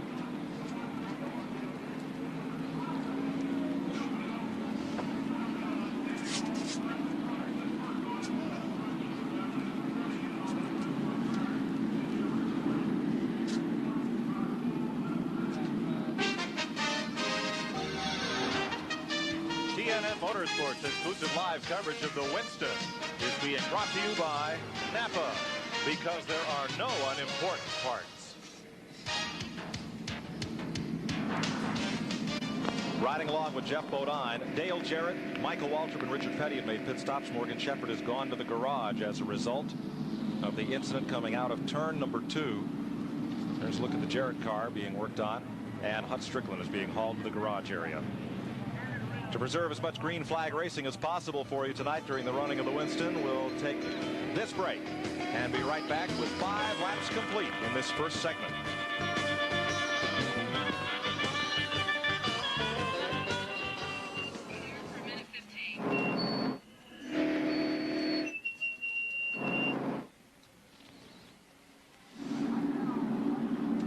You only have a trunk on this car. Yeah, it just blew off. They got him. Somebody hit him in the rear and knocked the quarters down. Okay. What do we got from the pits?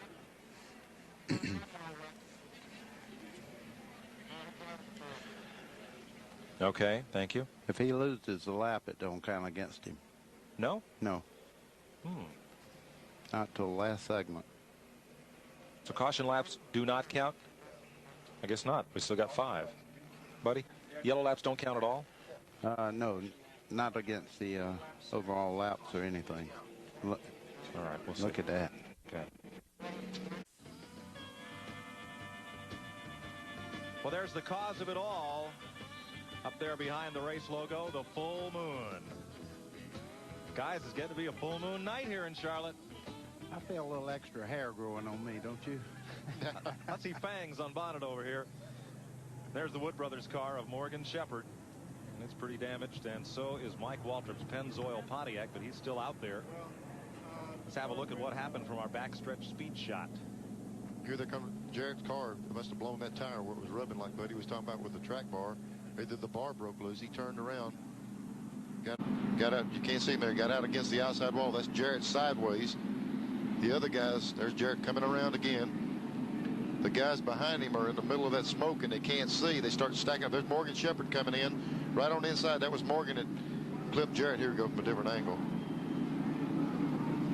There's Morgan Shepherd running into Jarrett coming across track. You can see that was Mike Waltrip in the middle of that crowd back there. Got hit in the rear. And there's the fire that Buddy was talking about earlier. That's Hud Strickland's car, I believe, up there, wasn't it, Buddy? Yeah, yeah. He must have hit real hard and knocked the fuel pump off, like you said. Richard Petty looked like he dodged the whole thing. Oh, he got in the back of Michael. Oh, no, that's Hud right there. Yeah. Yeah, Hud got in the back of Michael. Yep. Yeah. And like Buddy said, what happens is the fuel pump's really close to cross member. They usually break it off, and it's just a flash fire, and it went right out. But boy, Michael was really running in the other race while ago. It'd be nice to see him finish. Dale Jarrett's able to continue. And let's go to Glenn Jarrett with Morgan Shepherd. Morgan, tough break there early on. What happened? Well, Glenn, you know, I know you probably feel as bad as I do almost as your brother out there racing, and something was loose on his car on the Panhard bar, and causing the left rear tire to rub real hard on his car. And anyhow, when I first took off, something was wrong with Harry's car. It wouldn't go, and I got caught behind him, and I couldn't go, and we just all kind of got together when Dale's car turned sideways in front of me. Well, sorry for the tough luck. Back upstairs to Mike Joy for the start. Thanks, Glenn. There have been several pit stops, and it looks like Dale Jarrett just came in, made a quick stop and go, and he'll be about half a lap behind the field as they come down for green. It's Davey Allison and Rusty Wallace, and look at this, folks. Short track style restarts, double file. 8 laps complete. Back in turn 1. Here goes Davey. And 3 wide down the front straightaway. Somebody better give before they get the number 1 corner.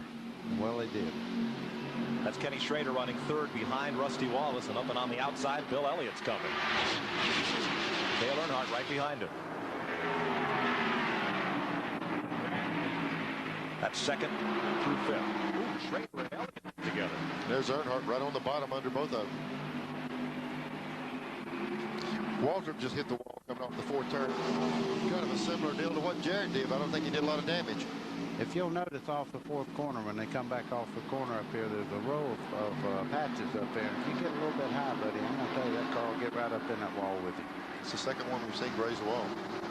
Kenny Schrader gets kicked back a bit. Ricky Rudd's moved up. The Tide car, number 5. Now Alan Kulwicki moving up on the outside of Schrader. And here comes his Hendrick stablemate, Darrell Waltrip. Jeff Bodine moving up, and second place is the battle. Elliott going to slingshot on by Rusty Wallace. Bill Elliott and Junior Johnson's Budweiser Ford goes for second. Earlier today, Elliott was just walking away from everybody in practice. This might be a thing that we're going to get to watch right at. When he gets to the Texaco car, though, it's a little tougher to pass him than the rest of them. Long way from the leader back to Bill Elliott trying to make up some ground. Then there's Rusty Wallace in the 2 car. A little bit strung out single file here. 10 down in this first 30-lap segment. Davey Allison trying to streak out from the field. He's got a 0.7 of a second lead on Bill Elliott. Let me show you the man who's moved up the most. Alan Kulwicki started 14th. He's in 6th place. Hooting along. Hooting along is right. He runs very well at Charlotte. Been on the pole here twice. He and Ricky Rudd have worked their way up through the field. Dad's car the last several months. The last couple of months here has just been flying everywhere he's been. He's won races. And looks like he's got it working again. The car's always been fast, Neil, but now they've added good, clean, fast pit stops and engine reliability. And he's been right up there. There's Earnhardt in black. Mark Martin. They passed a limping Dale Jarrett. Chasing Rusty Wallace, and then Kulwicki and Schrader. I seen Schrader give Mr. Kulwicki a little hoot just then in the middle of the corner down there. I think he wanted him to go on. Well, Kulwicki moved past him. You're riding with Jeff Bodine in the Bud Moore Igloo camera, and there's the Ford telemetry showing RPM and speed as he hustles off to turn number 1. A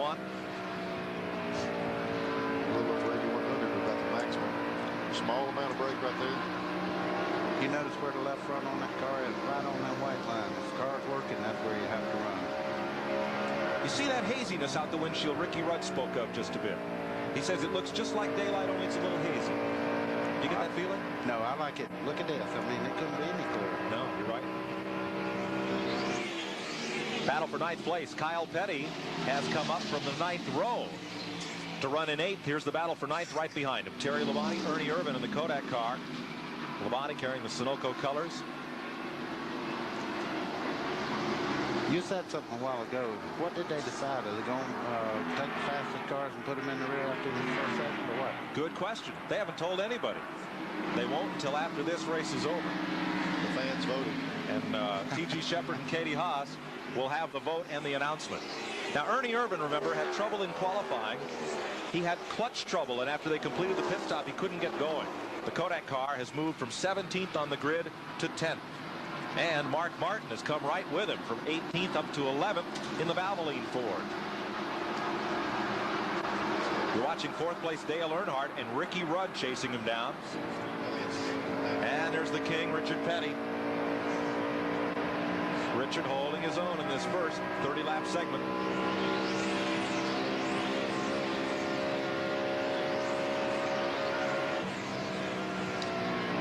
And you're with Jeff Bodine once more.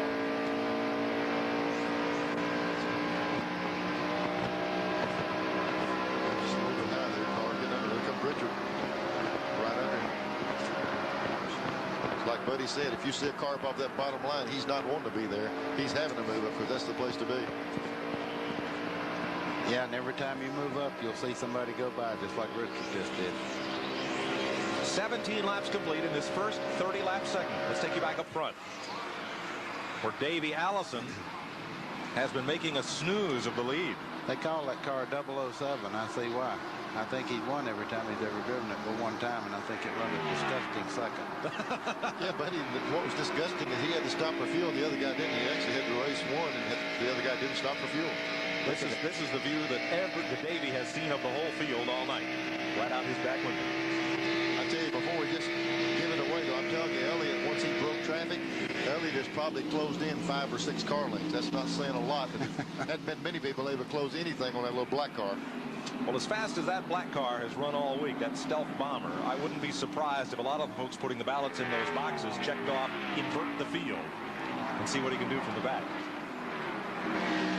R.J. Reynolds has an accounting firm tabulating those ballots, and after this 30-lap segment, they'll be giving the results of the balloting to Katie Haas and T.G. Shepard. And we'll see if they invert the field. Bill Elliott leads the Winston at 168 miles an hour per lap. We'll be right back.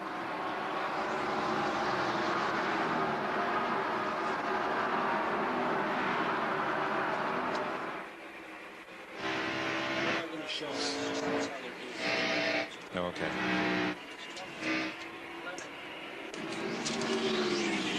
Good. I like that. Everything okay? Yeah, man. Look at Kulwicki. Cow. Da, da, da, da. That's pretty impressive there. Yeah. I suppose we ought to give Daddy a nod since that is Humpy's pick at the press conference. You know, he might be. Think so? What, inverted?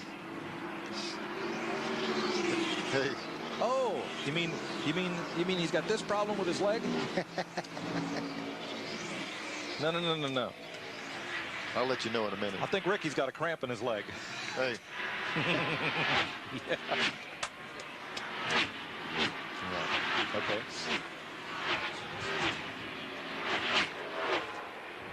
Okay. Can we guess what they're going to do? Us and everybody. Greg, we're going to need you back a bit because we just can't see the fourth corner and see cars. A lot of times I can't see who's who on the monitor, and we need to be able to see. Thanks.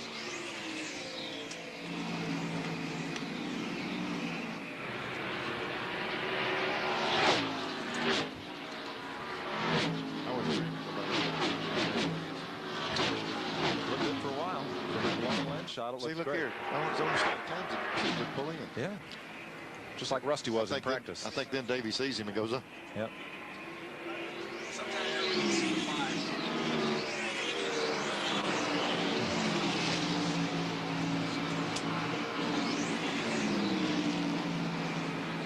Davey Allison at 23 of 30 laps leads by 0.8 of a second. Bill Elliott has been unable to run him down. In third, Rusty Wallace. Fourth is Dale Earnhardt. And fifth is Kenny Schrader. Alan Kulwicki runs seventh. Ernie Irvan runs sixth. Ernie Irvan is seventh. And Ricky Rudd had been up as high as fifth, but he is now dropped back to 8th position. I see a little bit of smoke coming out of that car as he starts in the corner. I don't know whether he might have got nudged in the left rear or something and have a little tire drag there. They were running pretty close. We'll see. 6 laps to go. MTG Shepard and Katie Haas will have the announcement as what the fans decided, whether or not they'll invert the field. What are you chuckling about? But you got an idea which way they might go. Or did you vote? Catch a look at Rudd. Don't see any visible damage. That shot a hole in my idea. Yeah. He's not rubbing anything. Maybe the car is just going away a little bit. They can work on these things when they stop, you know. Of course, if he finishes in 10th spot, he doesn't move up or back, whether they invert the field or not. I mean, 10th out of 20 is still 10. He's the only one that don't care, probably. 5 to go. 4th place. Little intramural racing among Chevrolets. That's Kenny Schrader in the Kodiak car, and here comes Kulwicki to mix it up. You know, Schrader's finished second the last 3 years in this event. He always runs good in this race. Thought Kulwicki was going to make a sandwich there, and he nearly did. He chooses to go with Schrader, and they leave Earnhardt out on the high side. I got to tell you, those 4 cars there, that's battlers in every one of them. Here comes Irvin under Earnhardt. Take no prisoners. As soon as the guy moves over, just shove him on over a little. Ernie Irvan has come from the 9th row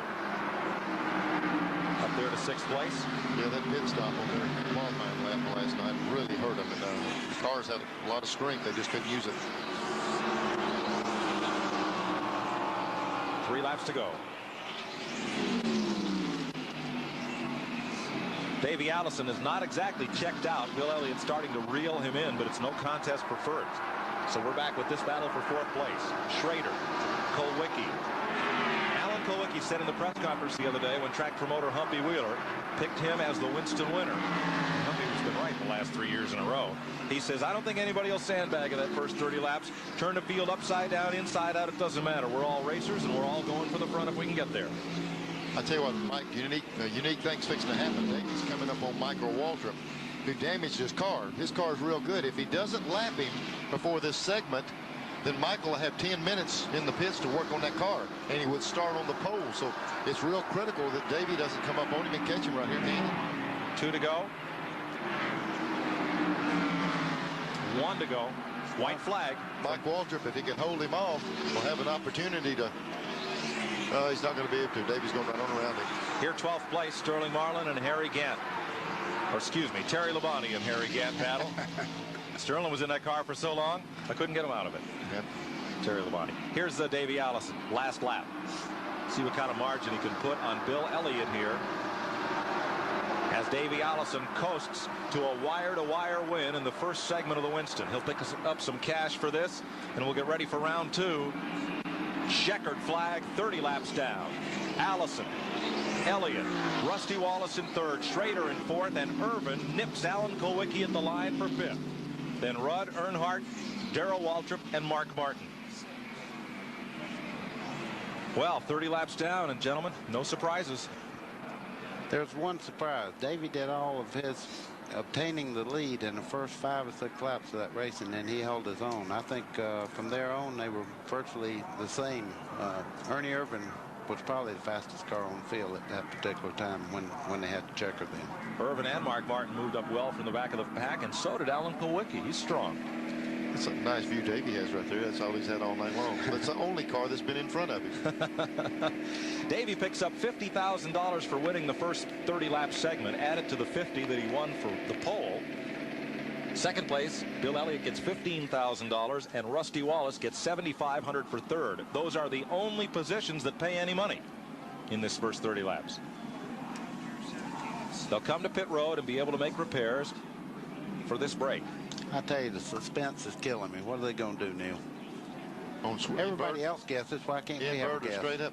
I would almost think they would invert them, buddy. I would hope so. I think they will. I used to go to a lot of those Saturday night short track races, and they'd always handicap the fast guys and make them start in the back, and I think that'll be fun. I'd like to see them inverted. Davey Allison in the pits. Okay, the boy running in the right front telling Davey to turn the steering wheel. That's a heat gauge. They're checking the tire temperatures to see if the car's handling or not. Buddy's, go ahead, buddy. What would you do to this car? You're right. Wax it? I think this guy's got the best idea. He's wiping the windshield off. Yep. I'd wipe the windshield off, give him maybe, I don't even know if they're going to do anything with the tires. They're sticking them right now. Checking tire temperatures and running some cool air through that radiator. And we're about to go trackside when everyone at Charlotte Motor Speedway will join us for the announcement of what the fans in the grandstand decided, because the Winston folks are adamant that this be the fans' race. Yeah, the drivers get the money, the pride, and the prestige, but they do this for the fans, and that's why the double file restarts, and that's why the fans get to vote. Let's go to T.G. Shepard and Katie Haas. We are down here right in the grass in the area in front of the grandstands, and now we are going to make the announcement of whether or not they are going to invert the cars. This was a fan-voted thing. This was the first time this ever been done. First time that they have been involved in a race to make a decision. That's right. So we're going to tell you the decision now. A lot of people were taking guesses and taking shots at what the fans would vote on.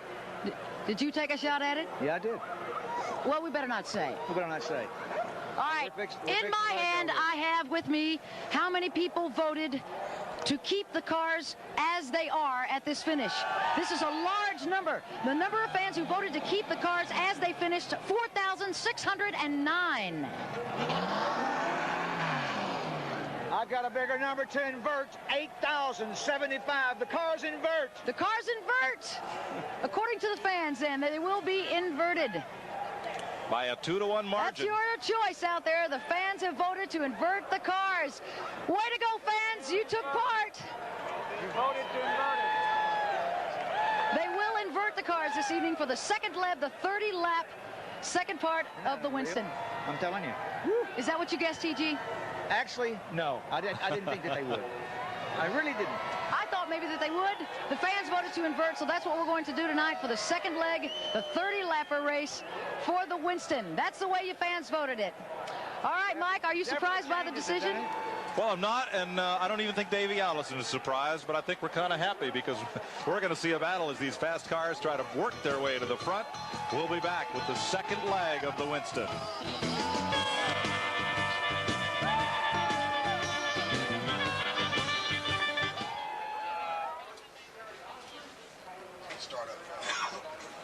Okay, Greg, we've got to be able to see that racetrack. I don't, you know, it's just tough, but we need to be able to see it if we can.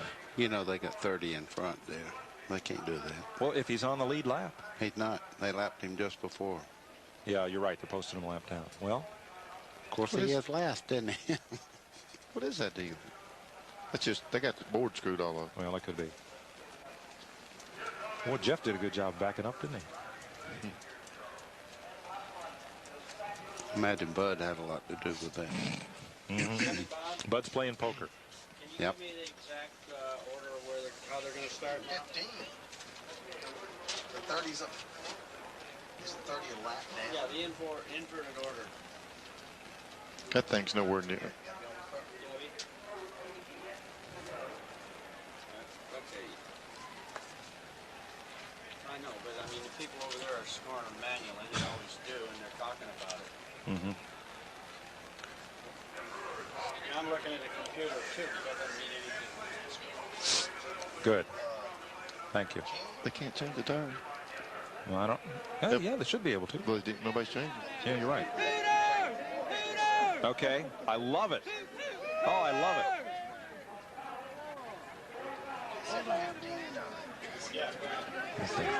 Glenn, we want to know if he's surprised at the vote. Tell him to turn it off and save his battery.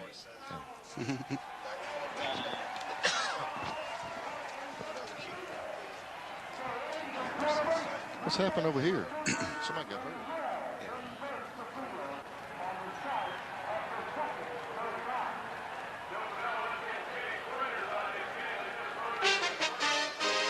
TNN's coverage of NASCAR's All-Star Night, the Winston, is being brought to you by Mellow Yellow and Kyle Petty. There's nothing mellow about him. Everybody's having a good time at the Winston. And this fella brought his own battery-powered blender, and he's set to go for another 30 laps. Never know what you're going to find up there in the grandstand. That's the countdown to the next segment as teams work on their cars, getting set to roll for another 30 laps. And then after this one, we'll start the next segment straight up. Well, Glenn Jarrett, is Davey Allison surprised the fans voted to stick him in the back? Well, Mike Joy wants to know, and everybody wants to know, the fans have voted to put you in the back of the field. How you feel about that? Well, I heard that 8,000 voted to invert it, 4,000 voted against inverting it, and that surprised me. It surprised me that that many voted against inverting it. But, yeah, we kind of figured it was coming, and we came here to run hard, Glenn. The Texaco Havoline Thunderbird's driving pretty good. You know, we'll just have to see what we can do with the traffic now. He doesn't seem too worried, guys. He thinks he can put that thing back up front again. Well, I'm not surprised. It's been the fast car all week. Randy Pemberton? Okay, I'm down here with Dave Mater. Dave, you had a pretty good run going there, but you're inverting the order. You're going to start on the outside of the front row. That's pretty good. What do you think you can do with this Ford? Well, we was a little tight right there in that first 30-lap segment, and we made an adjustment. And I'm just proud to be here. I tell you, the Max race car is milling forward. I hope I can do some good with it here in the last 40 laps. I'm real excited, I'll tell you. Okay, Dave Mater, a rookie on this Winston Cup circuit. He's got a long way to go. There's going to be some tough competitors behind him. Mike Joy? Let's remind folks, Randy, that although Dave's not a race winner, his car owner, Harry Melling, did win a Winston Cup race last year and is eligible to run in this event. His new driver's Dave Mater, and he's here in the field giving a good account of himself. 30 laps down, a 30-lap segment, and the 10-lap shootout to go. Stay with us for all the excitement of one hot night.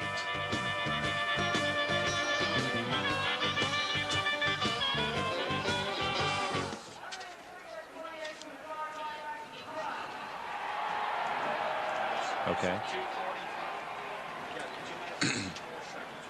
Rundown's 240. You know, somebody must have had a heart attack down there. I wonder. That's Dale Jarrett's pit. Yeah. Randy, what happened? Or do you know? Is that Randy standing in front of it? Well, he was. Yeah, I see him standing. Yeah.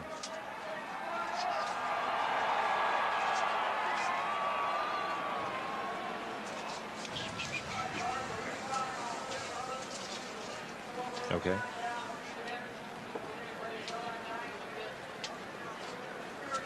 Yeah, because they got to sit behind the pace car for another 2 minutes. Boys, that first big fireworks is done. Yeah. Okay. Okay. Okay. Boy, I like that shot. That's a strong camera. Look at the You aren't shaders. kidding. Excuse me. It's okay. No more stretching. Yeah. Okay, guys, I'm sorry.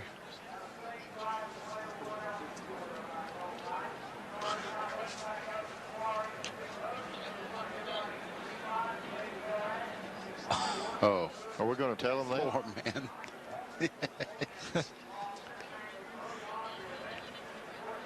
Okay. Can we hold on that shot after billboards a second? That's pretty neat. Let's get the cameraman real still.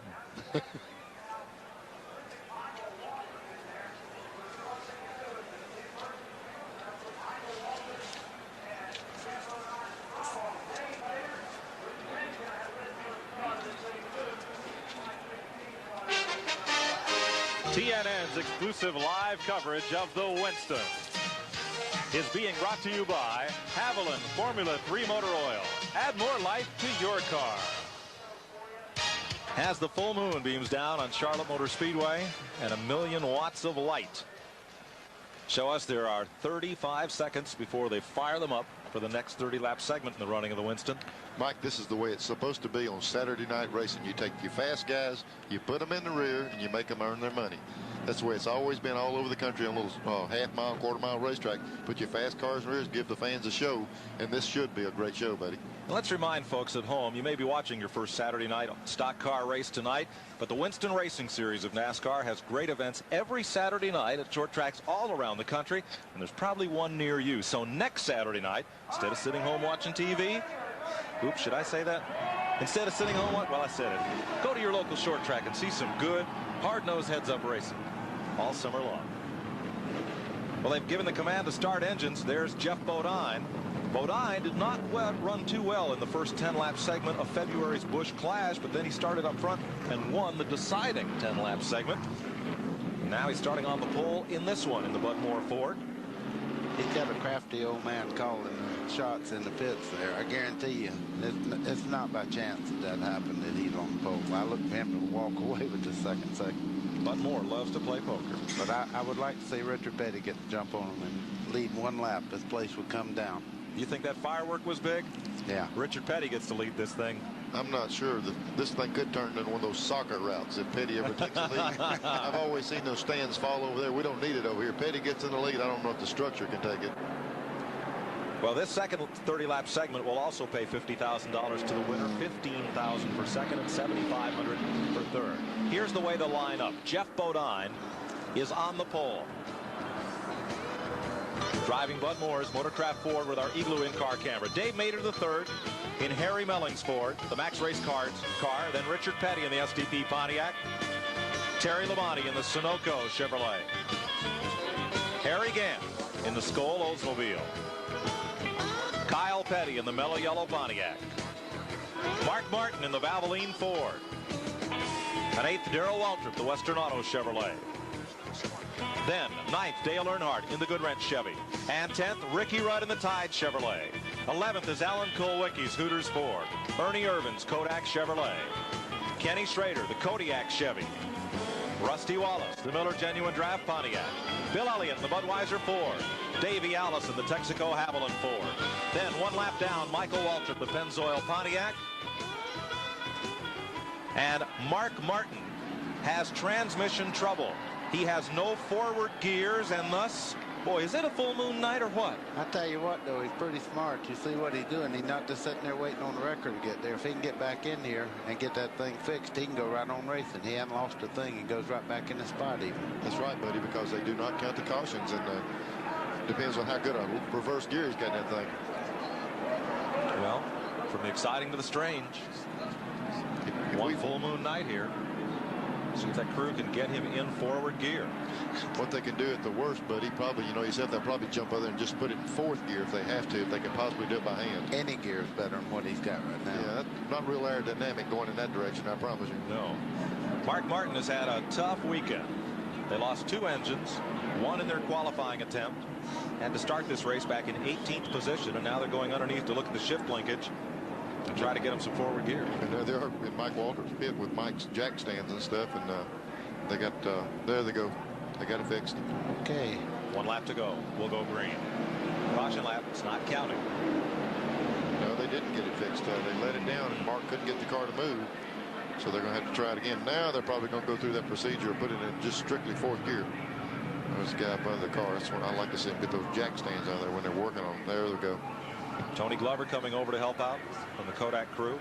You know, that's one thing about Winston Cup racing. You think you'd ever see that in any other major sport where a guy that's got a race against him come over and try to help? He's hung in 2 gears right now. He's they manually put it probably in high gear, but it's still hung in the other gear it was in. So now he's locked up in 2 gears. Remember, Wally Dallenbach's crew is the man climbing underneath. Of course, that's also a Jack Roush car. So from the front, from the penthouse to the outhouse, Davey Allison goes to the back of the field. But boy, does that little outhouse he got run. Does it ever. Jeff Bodine up front. They'll be looking for green this time around, and they'll leave Mark Martin's car on pit road, still trying to get in gear. In the garage area, Morgan Shepherd and Hut Strickland as a result of the lap 3 crash in the first 30-lap segment. Well, this is the one that's going to be the race. The first segment just set it up. This should be the race right here.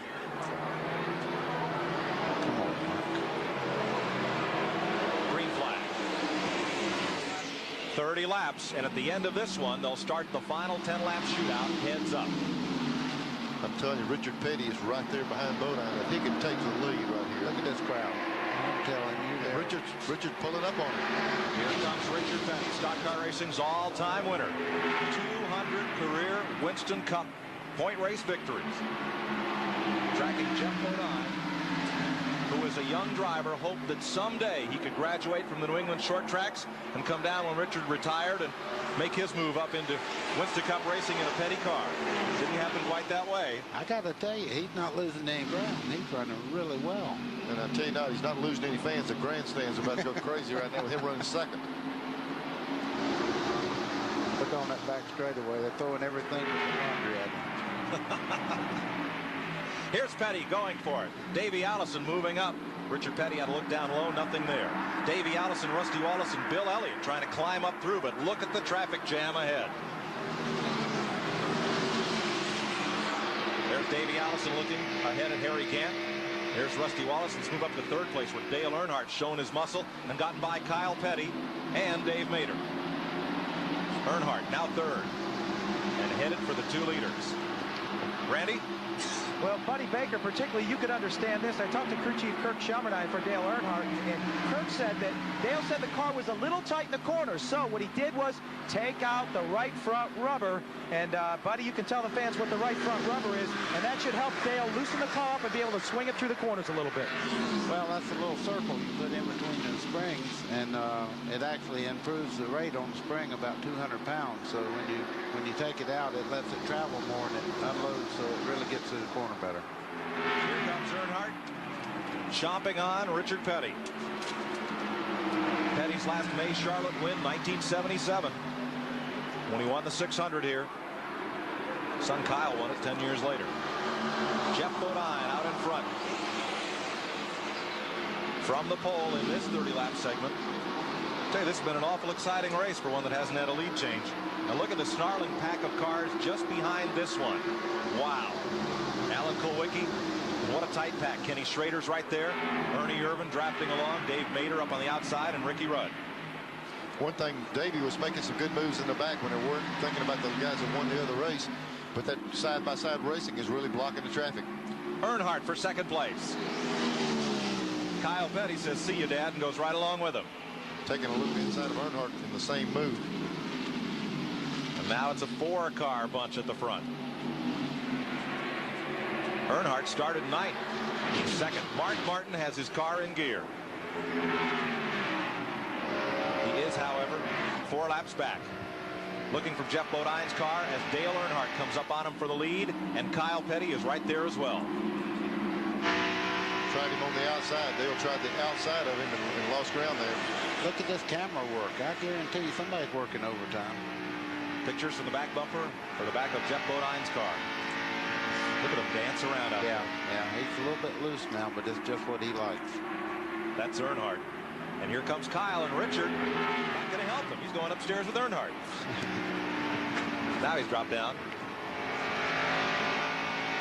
And here's Kyle right up alongside Earnhardt. Ooh, they get together. And Earnhardt almost got up into the wall. Touched just a little bit coming off 4 there.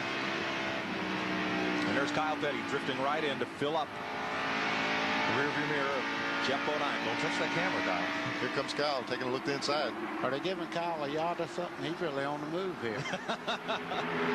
Kyle Petty to the lead. And Richard Petty coming right in behind him. Richard got around Dale. Here comes Dale back on the inside. Earnhardt right back, and Ernie Irvin is there. And now it's the GM cars muscling up on the Fords. There's only one of them in the front pack, and that's Jeff Bodine. The only T-Bird at the front of the field in second place. Petty's Pontiac Bodine's Ford, Earnhardt and Irvin in Chevrolets, then Richard Petty in a Pontiac, then Schrader and Kulwicki. A look at ninth place, where Bill Elliott has had trouble getting back to the front, up against the Max Race Cards Ford of Dave Mader. That's just a good idea what track position means right there. Those fastest cars cannot get back to the front right now. One thing too, buddy, you know yourself, in traffic, the air really affects the car. When they're up front, they're on that clean air, and they're having to race in all that traffic, not only obstacles on the course, but dealing with that moving air.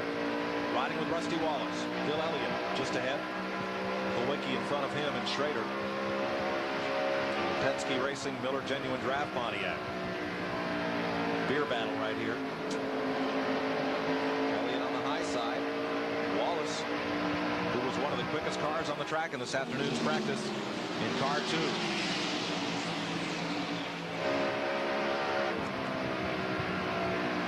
First to second now, half a second.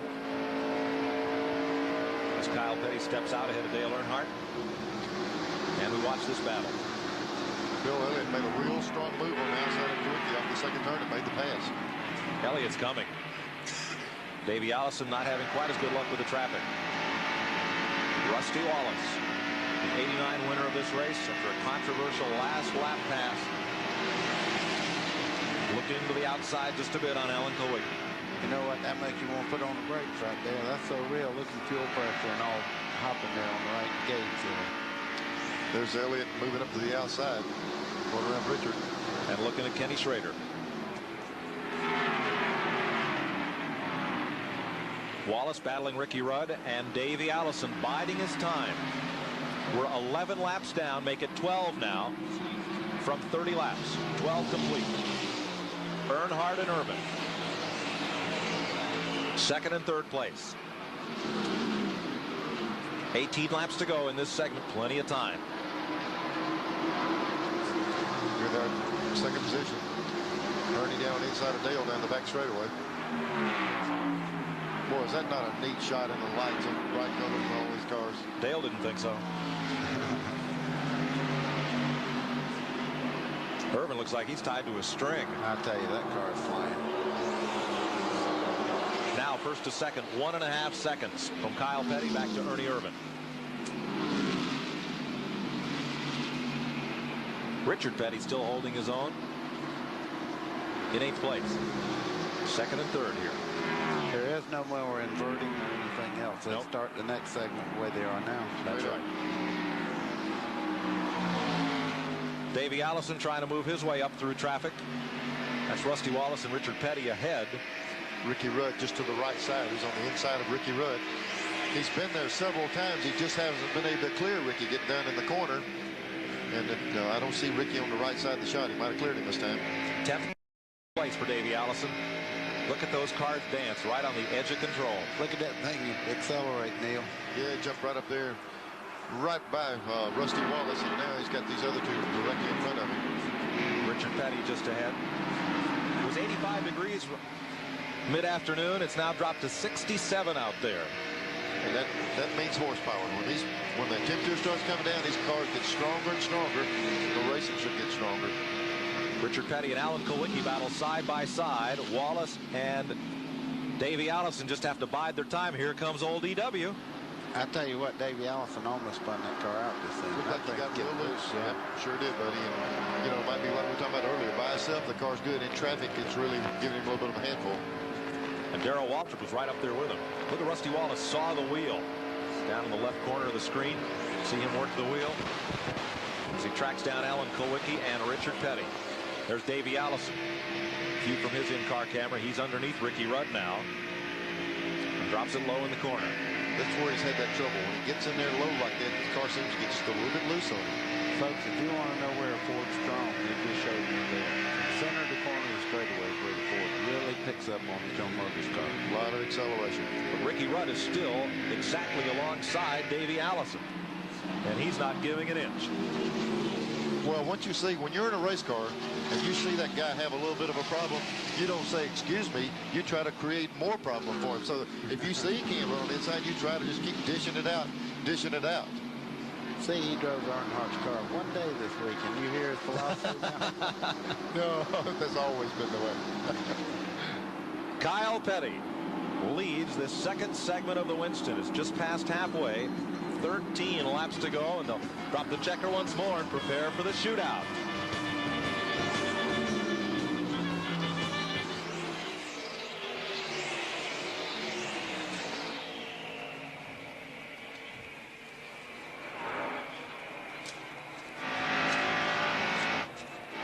Okay.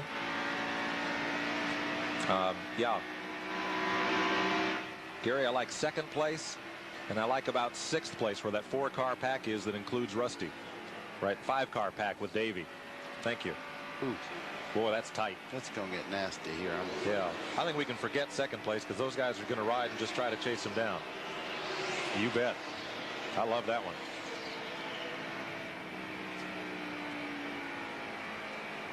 Oh, fan call. Okay.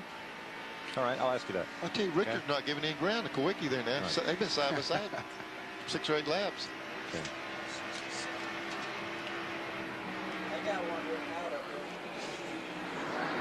I'll do it. We haven't had any of those, have we? Okay. No problem. We'll make up a couple. Nobody's watching.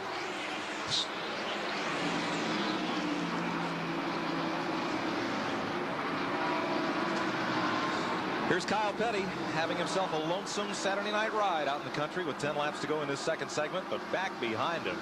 Oh, look at this. Richard Petty and Alan Kulwicki are still side by side. Rusty and Davey Allison in the 2 and 28 right with him. I'm telling you, this is exciting to watch. And I tell you, Kyle Petty was asking a lot of questions in the driver's meeting today, and I said, no better than you're running. Why are you asking so many questions? Now I know. He had a little something for him. Davey on the inside of Rusty, but these two side by side. Nowhere else, Neil, for anybody to run. I'm telling you, Richard Petty is racing Kowicki's car. We were talking about how good it runs. And Richard, this is the 8th lap. They ran totally side by side. It looks like a heat race on a quarter-mile racetrack. They're side by side the whole pack. And they're closing in on Jeff Bodine, racing this way. Buddy, Chad from Traverse City called in on our 800 number, wanted to know if having an in-car microphone was a distraction for you. Not at all. I don't even have to take my hands off the wheel, mash a button or anything. You guys really did your homework. I could just talk and it come right over the network, and so I like it in there. Well, we'll try it again sometime, I hope. What a battle. And Davey Allison and Rusty Wallace must be frustrated. I'm not sure these two cars are holding them up, but they've got no place to go. I got to tell you something else. It's hard to run underneath a car like that and not get sideways. Richard Petty's car is really handling well. Richard Petty's been at this for nearly 30 years. Look at him run. Yeah. So Rusty got real loose there, slipped, and that's going to enable Davey to get by. He hasn't been able to do that all night with those two guys right there. He's been hung up with Ricky Rudd. Mark Martin 6 laps down, but right in the middle of it, running hard with Darrell Waltrip there. But the next rung on the ladder is 2 abreast also. Richard got the left front down on the bottom of the racetrack and just about kicked the car away. Excuse me? He lost 2 foot on that little move. He kept pedaling, didn't he? He'll come back. That car must be handling good if you can run the flat and run that fast. Yes. He's coming right back at Kulwicki. Oh, watch it, Richard. And now Davey Allison to the outside. 6 to go in this second segment. You know what, Neil? I can't believe how Davey does. You know, he's just taking his time. He just cut the game off. But he's running awfully well. And I tell you, he's not. You know, he knows the next section's where the cabbage is at. That was a pick and roll. Davey Allison used Michael Waltrip as a pick and pinned the king behind him, and away he went. He's got to, he needs to get back a couple more cars. With this last segment with just 10 laps, the positioning of this segment here is going to be the key. Davey Allison is up to 8th. Pole sitter, fastest car here for much of the week. He's in 8th spot. Now running Jeff Bodine. He's down 7th spot. 7th. Looking at 6th. Kyle Petty leads it. Ernie Irvin, Dale Earnhardt, Kenny Schrader, Bill Elliott, Jeff Bodine, and then this pack. Darrell Waltrip's come up well. He's been doing it on the outside. Yeah, I noticed he's running higher than anybody else here, but, you know, whatever works, that's what you have to do. He's tacked right on to Davey Allison. Now, it's kind of fitting that you would never see Darrell until you get down toward the finish, and there he is. Yeah, well, he knows something about Charlotte. All you got to do is look at the races he's won here. He's won a ton of them. Jeff Bodine down to the inside now. Richard Petty's moved past, and Rusty Wallace never made it through that knot of traffic. He's back behind Bodine. We never did mention that Mark Martin is back in the race, but I think he lost several laps. He is six laps behind. Okay. Mike Waltrip is 2 laps back. Dale Jarrett's gone to the garage, joining Morgan Shepherd and Hut Strickland. There's Harry Gant coming up on Jeff Bodine as Rusty Wallace moves by. 3 to go. 2 laps to go in this segment. Next time by.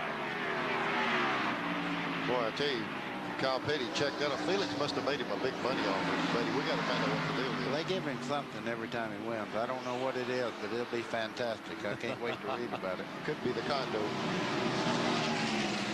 2 laps to go.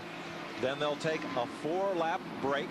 Pit stops if they want without losing position, and then the 10-lap shootout to decide it all. Kyle Petty looking at $50,000 1 lap from now for winning the second segment. Ernie Irvan, Dale Earnhardt just kind of staying hooked up. Then Schrader. Then a long gap back to Bill Elliott, who cleared all the traffic but couldn't run down the leaders. I'm picking Kyle to win this segment. Thank you, Karnak. They've been asking me all day who thought would start the second segment. And these guys have got a good chance for second and third. 1 lap to go. The best I can do. The last lap. Out of turn number 4 for $50,000. The Felix Sabates mellow yellow Pontiac. Kyle Petty gets $50 grand. Ernie Irvan $15,000 per second. Dale Earnhardt for third, margin 1.78 seconds first to second. And the next segment they will start straight up. I know one thing. This is not a 9-point race, but that's the first GM win against the strong fleet of Fords all year long. So even though it was an invert, they might as well enjoy it while they can. That's for sure. So Kyle Petty picks up $50,000. And we'll be ready for the final 10-lap shootout on one hot night right after these messages on TNM.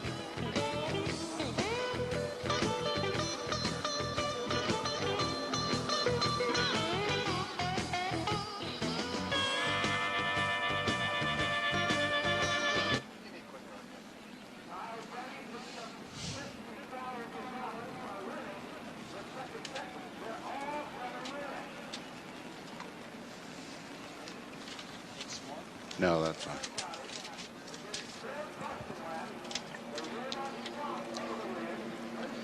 Guys, I missed Okay, are we going to have any replays or anything from this?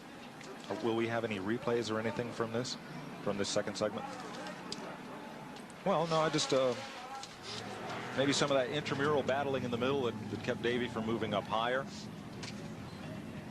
Because I think really in this last segment he's the car to watch.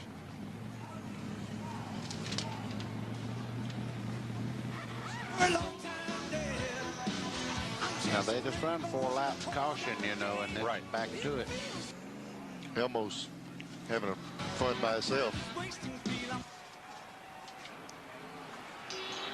Look, what is this? It's somebody getting arrested. How would you like to see him find his car?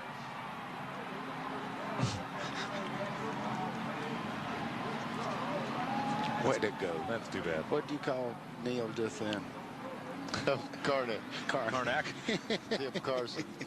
Car crash the magnificent. I missed you guys. I hadn't seen it. I know. I know. Oh, man. That's my best prediction of the month. You cut me down. My other one was Rusty. Yeah. Right in the toilet. And there's why. Just don't blame it on that. No.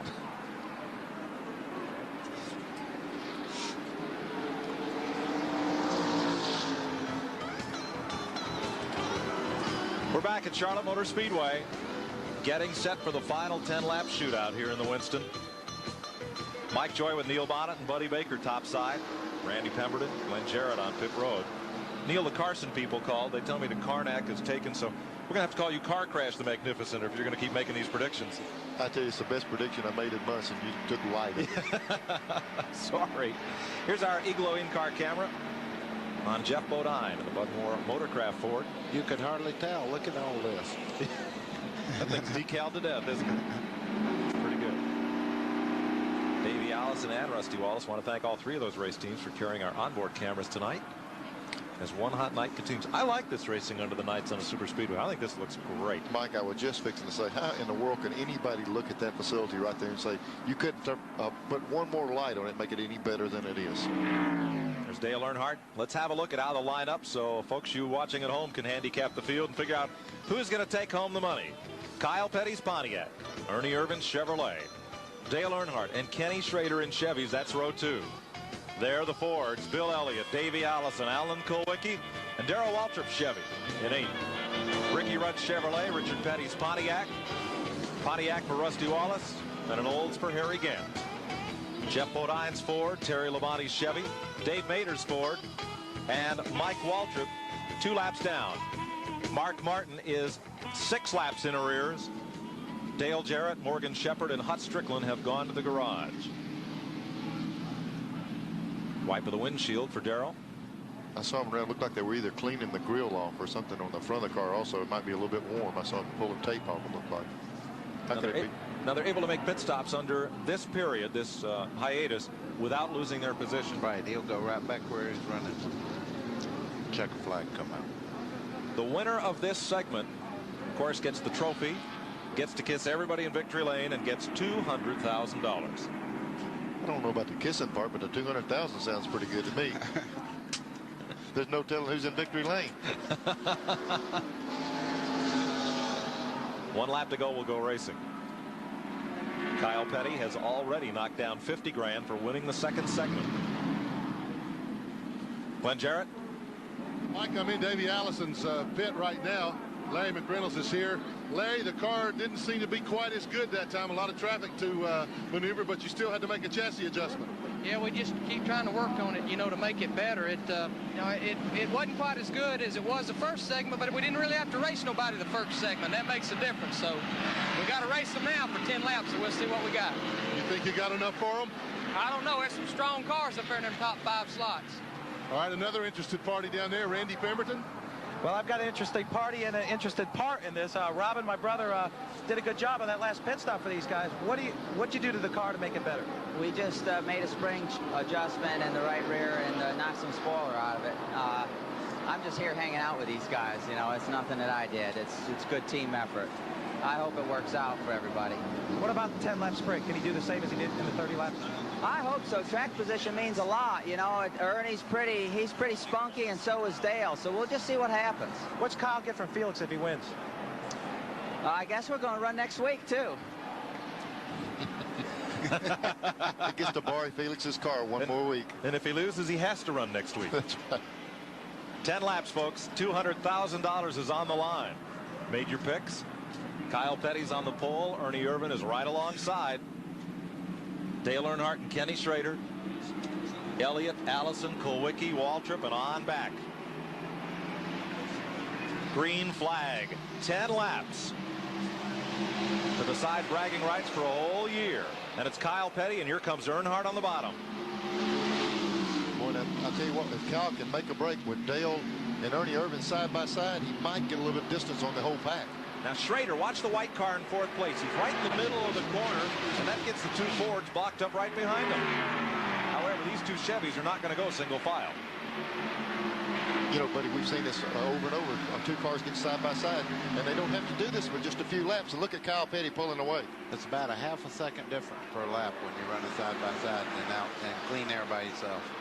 Davey Allison moving up to battle that squadron of Chevrolets. Schrader, the white car, Earnhardt in black, and Ernie Irvin in yellow. I doubt seriously any one of the GM cars is going to move over and let the Fords try to run Kyle down. They're going to make him have to work for him again. Coach Davey on the outside. Said they made a chassis adjustment. Ernie really loose up in the top. And Schrader and Allison collide. Hold your breath, folks, for about 8 more laps. Yeah, and I tell you who's holding his breath is Kyle Petty. He is checking out while they're doing this. 3 abreast. Let's count them 3 across. Let's try 4 of them. There's one trying to get in the middle there. Davey, I'm going to look at this. Davey just couldn't wait any longer. He had to go for the bottom of the racetrack, and boom, goodbye. Well, These dogs can fight for the scraps. That's all that's left. Oh, Waltrip in the grass. Oh, this was not going to straighten out. Yeah, it did. Yeah, he is. He's been there before. I'm telling you what. He's gone. Now, whoa. Darrell? Whoa. He missed Elmo. What a piece of driving. Missed the pace car. They're not going to put the caution flag out. Oh, that's what Kyle Petty is solid. Don't. There it comes. There it comes. They put the caution flag out. That's going to put him back on Kyle. And Kyle Petty had checked out by about 1.2 seconds. Look at this battle back to the flag. Out of turn 4, they're all stacked up, way behind Kyle Petty. Wow. 6 laps to go. Now, I'll tell you what, that caution right there is a big factor because Kyle would have been tough to run down. We're under caution, and we'll be right back. This thing is far from over, folks. Don't you dare move.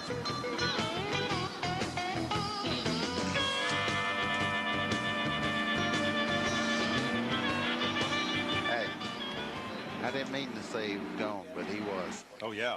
Yeah. I thought he had it there once. No. That last big bump got him. Boy, they'd never caught Kyle then. No. They ain't going to catch him anyhow.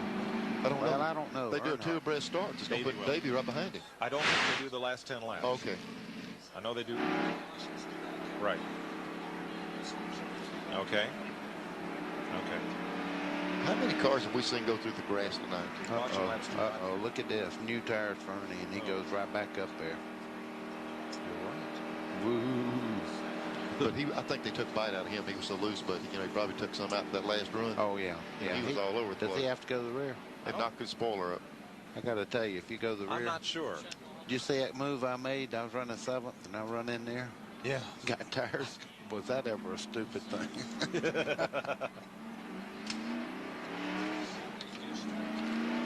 Do they even on the last 10 laps? Now, did these guys get their position back? No, I didn't think so. They single file, you say? We're not sure. Okay. Let's go put Davey even right for the behind. last 10 laps. Okay. Right. Yeah. Grant was telling me. You're right, Patty. I'll tell you somebody. Let's go. That outside lane's going to be in trouble for a while. Yep. Yep.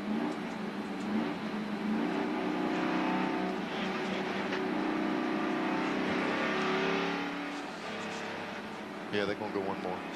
Yeah, they got to if they're going to double up. There's a car down, a truck on the front straightaway.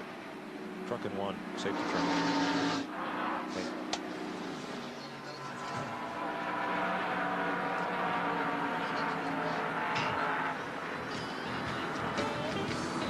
Well, they're enjoying the Winston from inside the Speedway Club high atop Charlotte Motor Speedway, as we are here, and we hope you are all across the country on NASCAR's country home, the Nashville Network.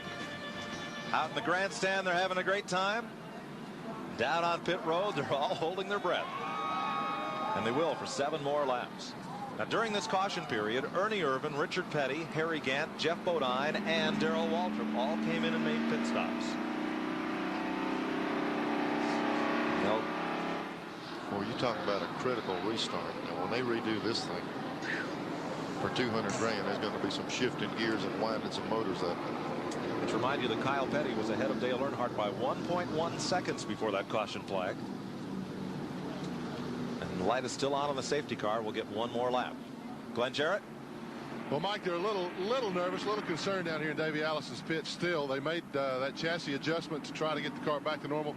Davey says the car still has just a little bit of a push, but it's not bad enough to bring it in and give up that all-important track position with only 7 laps left.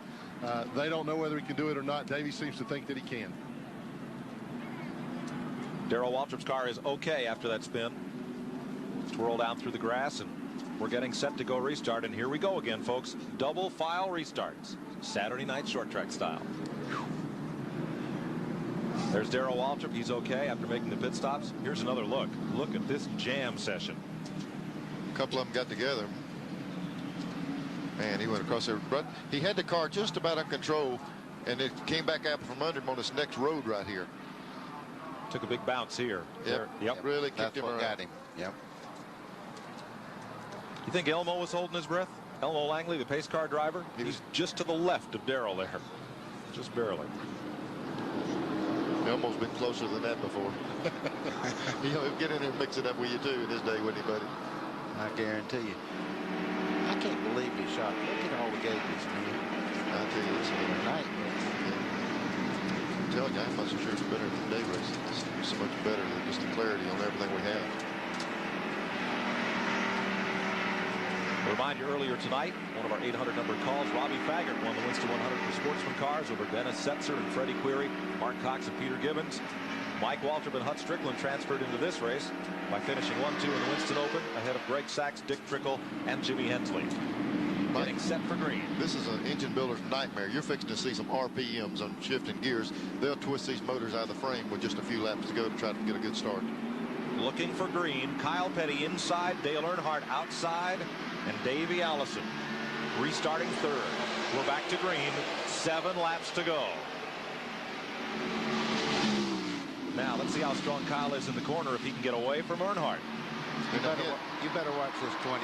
I'm telling you, that car is accelerating. Earnhardt took the lead around Kyle, but there comes the 28 up the inside like a rocket. With nobody to draft with, he's going to pop up into second place. Kyle just did not get away down there. Earnhardt, Allison, Petty, Schrader, Kulwicki, and Rudd. One car bounces off the wall. Could that have been Rusty Wallace? Dave Mader. Yeah, Mader squared the side of the car up. Drops to the rear. 6 laps to go. Boy, that Ford of Davies now. Ricky Rudd caught up high. Drops a spot. They better gang up on that 28 if they plan to beat him. But I'll tell you one thing. You see that 3 car out there? That's one of the toughest cars in the world to beat in this kind of race anyhow. It's probably going to take a combination. It's going to take Dale running hard as he can, and Kyle Petty put some heat on the second place car also. A lot of heat in midfield as Ricky Rudd and Jeff Bodine battle. Rusty Wallace getting work side by side right behind them. And up front, it's heating up. Here comes Kyle. Kyle making a move to the inside. And here comes Kulwicki with him. Now, this is if they get racing side by side, Dale's going to break away on this. Start this. 4 laps to go. They touched. Kyle and Davey hit. But Kyle completed the pass.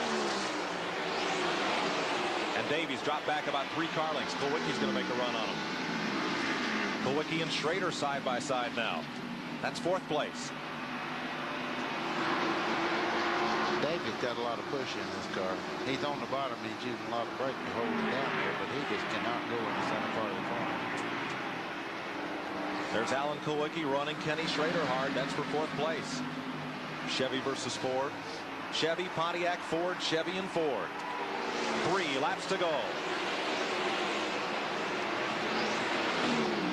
I'll tell you what, Kyle's pulling up on Dale. His car works well on the bottom of the racetrack. You know yourself, catching him one thing, passing him another. It's the name of the game. Nobody has won this race more than once except Dale Earnhardt, 87 and 90. Kyle's car right here on the bottom. We got a picture right here with Kulwicki racing side by side, but Kyle is able to gain the 3 and 4 on Dale. Great side-by-side battle for Ford. Kulwicki and Schrader. 2 to go. Bill Elliott pulling up right with them. And up front, Earnhardt and Kyle Petty are separated now by only 2 car lengths. Wow. Davey Allison shuffled back a bit, but he's gaining. This is only right. Saturday night racing. Yeah. And I'm telling you, it's going to come down to the last lap. You stretch this field like a big rubber band, and it's got to snap back together again, and that's just what it's doing. White flag, 1 lap to go. He's going to get a shot at him. Kyle Petty is there. He is just a car length back of Earnhardt. Davey Allison coming up, but I don't think will be a factor. Kyle just hauls it off the corner. He's got the inside. I'll tell you what. He's up to Earnhardt's bumper. Earnhardt takes it. They're on the racing service down on the flat part of the racetrack. Look out. Here it goes. And it's Kyle Petty. Kyle Petty coming to the checkered flag. Here comes Davey Allison to the bottom. It'll be the finish. Everybody was waiting for it. They crashed past the finish line. They have crashed into turn number 1. And Davey Allison is in a shower of sparks. He won the race, but he sure paid the price for it. What a finish, Mike. I'm telling you. The lead swapped 3 times on the last quarter mile of the racetrack. Unbelievable. Unbelievable. Talk about one hot night. Oh, we got to look at this again. And we'll be back to do it right after these messages. Did this live up to its billing or what? Wow. Don't leave.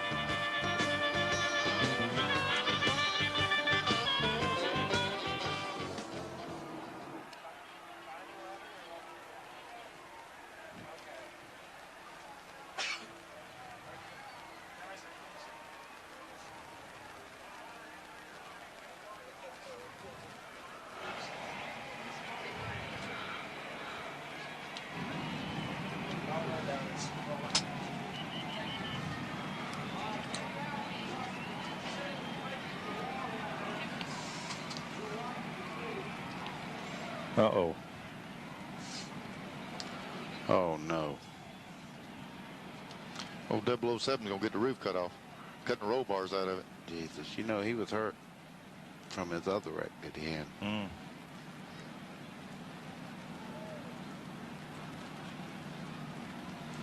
Patty, I think if we're going to show this, we'll just say he's pinned in the car and then I'd like to get away from it. Let's say if we show this, we can just say he's kind of pinned in the car and then maybe we can get away from it and go somewhere else. I think Kyle and Dale are going to it in the pits, in the right in front of the station. Ooh, you're right. Big deal at the Union Station.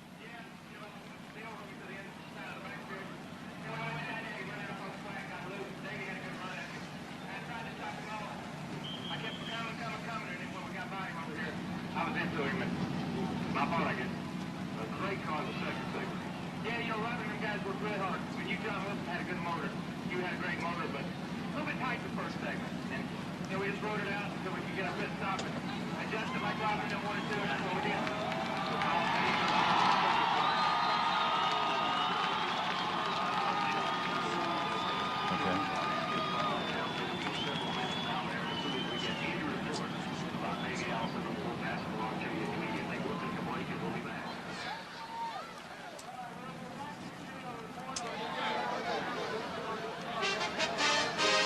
The Nashville Network's exclusive live coverage of the Winston is being brought to you by Smooth Busch Beer and easy drinking Busch Light. A hot night of racing under a full moon, and it ends unbelievably. Davey Allison is pinned in his Texaco Haviland Ford. They're going to have to remove some sheet metal to get him out and get him to victory lane. And that finish, Earnhardt, Kyle Petty, Davey Allison, just unbelievable. Let's have another look. This was after they got together. They tangled up going in the third turn. Dale goes high. Kyle got down under him. They made contact going into three, and this started. Alan Kawicki had to slam on the brakes, and he finally got out of it. Here's the finish. Kyle Petty coming to the line. They get together right there. Ooh. And it's not over yet. Oh, he hit hard. Sam, the driver's side up there pretty good against the door. They might just be taking precaution. Davey's ribs have been bothering a good little bit anyway. They might just be really careful getting him out. I noticed something there. He released the brake, so he was conscious. He released the brake. You notice the wheel turning, and then he locked it back. So he was driving it when it rolled to a stop. There is a huge commotion around the Kyle Petty and Dale Earnhardt cars at the gas pumps, to say the least, where the cars come after a race is over, before post-race inspection. That machine they're using right there on Davey's car, you can see it just snips those roll bars in two, and they'll just lift him directly out through the top of the car. See him, and they're moving around. Here's Randy Pemberton. Well, we're down here with Dale Earnhardt. Dale, there's been some exciting finishes of this race, none more so than this one. What happened up there between you and Kyle, and what else did you see? Well, there didn't much happen between Kyle and I. I think it happened between Dave and them. We pushed just a bit off, too, and Kyle got his nose under us. And, you know, that's all it was. I tried to hold him down the back straightaway, and we in three down there. He just took a little more than I wanted to give, and that's all it was to it. Are those the rules of the Winston? I don't know about the rules. As racing, he was trying to win. I was, too. Okay, thanks, Dale. Maybe next year. Two-time winner, Dale Earnhardt. Now, there's a gentleman. Here's a fellow who had a great time. He actually, I believe he got in there, just got in there real hot. You know, Kyle's right there. Just like I said, we saw him down the back straightaway, totally off the racetrack on the apron racing to protect that spot, and they just used up the room. And here it looks like Kyle got a little bit loose right there, and lets Davey get his foot in the door. And once you get the foot in the door, I don't guess you're going to take it. These two really slam together. There, and then he looks like he got him back right in there. Yep. Well, the first of that was racing, but the second part? No comment. Hard to say. I'm sure in the heat of battle, anything can happen. And tonight, everything happened. Well, I'll say this. I don't think either one of them would do that on purpose. No. They bump together, and I tell you, you don't know what a car does after you touch like that. They can run back into each other, and it looked like he meant to do it. And certainly, I'm sure he didn't mean to do that to David. Well, there's our race winner, though that's not victory lane. We'll get there in a little bit. Randy? I'm here with Kyle Petty. Kyle, you drove your heart out. You tried to do what you had to do there in the last lap. What happened? Well, you know, I got up under Dale. He pushed out the lap before that down and coming off two. And I got up under him, and he run me all the way down the inside, and it bottomed out hard, man. And when we went in three, we just had a bad angle going in three, and you couldn't get a good run going in three. And his car got out from under him, and I had to wait on him, and I had a bad run, and Davey got a good, really good run at me. And there was just nothing I could do with Davey, you know. And we beat and banged all the way down through here, and as we come across the line, then he ended up trying to take me out a little further, and he spun around in front of me, and it was my fault. I probably should have backed out before then. Kyle, your best finish in the Winston's been about a 12th. You got to feel pleased about the way that car worked. Well, yeah, it worked really good. You know, I can't say enough about Robin Pemberton and John Wilson. You know, the motor was great. It was a little hot the first 30 laps, and the car pushed. And we come in, we took some tape off the front, and Robin made a few adjustments, and you know, they worked, and they worked really good the second 30 laps. And we made one more adjustment that worked really good the last 10 laps, and we just come up short. Okay, thank you, Kyle. Let's go back upstairs to Mike Joy. Thanks, Randy. Now, I did not mean to imply that Kyle had turned Davey around. Two cars racing hard and trying to get squared away there, and things happen. Davey Allison wins it. Kyle Petty, Kenny Schrader will be back.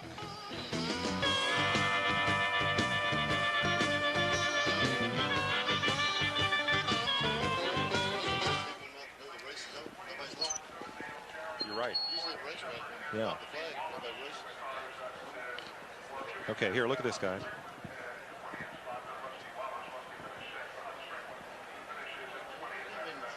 Oh, I don't know. Yeah, but I don't think he touched him there. I think the first shot off the flat. Back it up a little bit, can you? Like to turn two? No.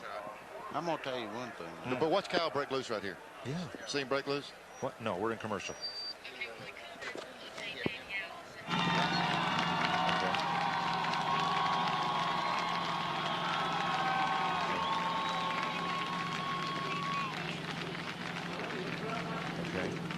Maybe he's gone to the care center now, and they're going to bring him an ambulance here.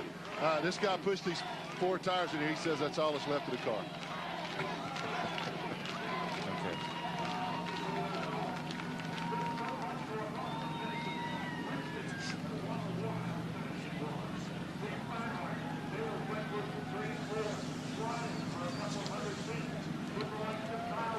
We're back at Charlotte Motor Speedway. Davey Allison has been helped from his car. And rather than victory lane, he's going to be transported over to the infield care center. Larry McReynolds going to make the trip with him. And our pit reporters will talk to somebody on that crew and get an update from the scene. But what a wild ending to Stock Car Racing's all-star event. And look at the grandstand. The race is over, folks, but nobody's leaving. Mike, you know yourself, usually when the checkered flag falls, the place empties, and everybody runs to get out of here, this big traffic jam. In this thing, there's very few people have left the race. They don't realize the race is over. I think everybody's just stunned, Neil, as we are sitting up here. We're going to have another look at that last lap from turn number 2 and all the way around. Just have a look at what happened and what led to this wild finish. Here's the final lap. You know, Dale said himself, they said that Dale pushed up, see him push up high right there. That enables Kyle to get down. Well, Dale's coming over, and that gray area is off the racing surface. They're down on the apron. They get in the corner right here. Dale's car, the back end comes out from under it. Kyle said he had to lift at that point. That lets Davey really get the momentum up. Boy, they did a good job missing him. And they're coming to the line right here, and they just get together coming to the line. They tag right at the start-finish line. And I don't think going into turn 3 that Kyle Petty touched Earnhardt. And I don't think that guy was holding number 1 up either, just saying to somebody. Somebody's number 1. There's the aftermath. Everybody has their own opinions. I know why everybody's sitting here. They want to see how Davy's doing. Yep. I guarantee you. Well, I've just never been at a racetrack that when it was over that everybody didn't leave. And I would say 85% of the people are still here. There's Robert Yates standing there. Larry McReynolds was there when Davy left, so hopefully I will say this, too. When you see them putting him in the ambulance like that with all the equipment on him, they do that for precaution. That does not mean that he's in that kind of... Buddy, you and I both know that if there's a facility that takes care of the drivers right here at Charlotte, they really work on all their equipment here, and if he had sprained his wrist, they're going to wrap it up. They're going to put him on that stretcher and take him to that hospital and take a look at him. They have a huge pyrotechnic display scheduled for Victory Lane, and right now the celebration is without its guest of honor. Not only that, they said there's going to be a fireworks display on the back straightaway. It's going to last forever, and I hadn't seen a firecracker go off. We just had it on the front straightaway. Yeah, we sure had fireworks over here also. It looked like it lasted forever. Davey Allison has won the Winston. What a finish. We'll be right back.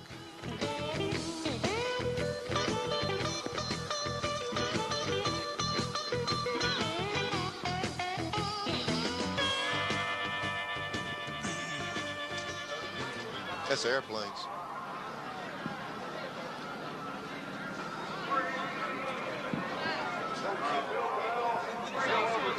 Look at airplanes.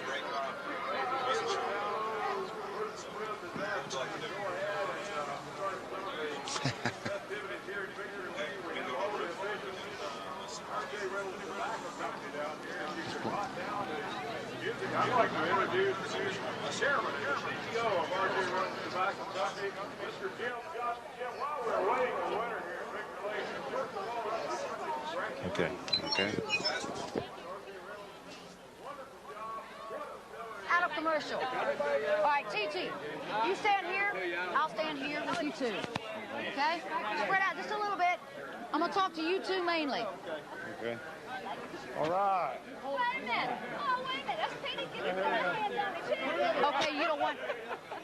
Okay, so you don't want us to talk to the friends in. Okay. TT, don't talk to anybody, not this. No talk right now. We're just going to do a quickie here. Okay? Doing what? We're just doing a quickie. Do not interview anybody. Throw it to Mike. Do we go in here together, you and I then? Let's just stand like this. You guys be behind us. Show your hats. Come up. But Okay, we're here. just say we're at the Speedway Club, getting a lot of mixed reactions. Speedway Club? Speedway. Okay. Just take a few seconds to do it. Hey, wait.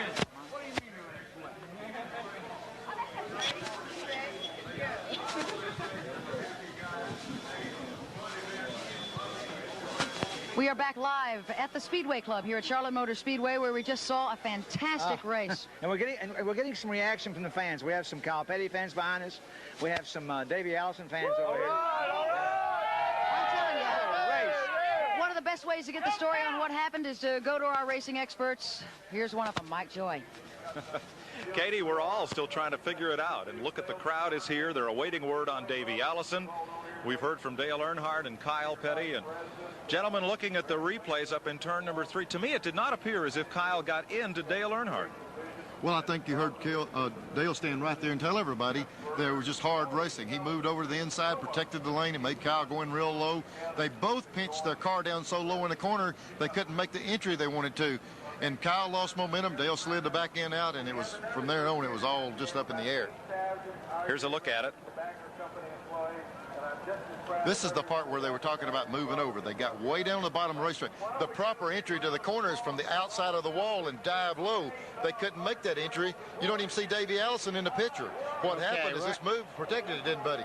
Right at that area, it's hard to see whether he might have given him a little brush or not. I don't think he did. What he did, he got so close that it took the air off the rear of the spoiler there and let the car get real light getting into the corner. And then when Kyle rolls out of the throttle, Davey Allison is right there. And we go to the finish. Let's go to Randy Pemberton. Guys, behind me is the infield medical center. Davey Allison was brought in by ambulance to the infield medical center. Crew Chief Larry McReynolds sent word to me that Davey Allison is okay. So all the fans, Davey Allison fans, can rest assured that Davey is all right. He also sent word to find Davey's wife and let her know that Davey is okay. Well, he and Robert Yates in that group are going to get to cash about $300,000 tonight. 50 for winning the pole, 50 for winning a segment, and $200,000 for winning the end of it. I'm still trying to puzzle this out. I'm telling you, you know, that's such a shame to see that car have such a bitter end there. That car has won every race that it's ever run here at Charlotte, except one, and it run a terrible second then. And it's just, you know, it's been a great race car, and I certainly hope, and I know Neil, I mean, he's seen David grow up. I'm sure you want him to be well, and I think he's okay. He was moving his hands and all when he got out of the car. Yeah, I think Davey's going to be okay. They wouldn't tell you that, but what you start looking at then is next week up here, $1 million on the line, and that car there was a guy that really had a shot at doing it.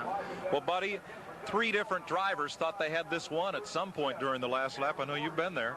Well, I tell you, when you have that much money up, and this is a shootout, you know, and as you look at the replays, it was easy to say this guy did that and that guy did that, and then you really analyze it and you see, well, everybody didn't make a mistake. Maybe Earnhardt wasn't touched. He just drove his heart out, you know, trying to win the race, and the car got around on him. On the front straightaway, when those 2 cars hit the first time, you don't know what might happen from there on. It was just a lot of good, hard racing, and unfortunately, Davey got the worst end of it, but he did win the race, and I'm sure that Davey, you know, he was injured a couple of weeks back, so that had a lot to do with the injury that he occurred tonight. I mean, if he'd have been healthy as he normally is, I don't think he would have been hurt quite as much as he was. Well, they said expect the unexpected. Everybody got their nickel's worth.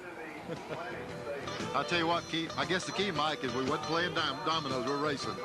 That's for sure. And we'll be back with more from Charlotte Motor Speedway on one hot night after this.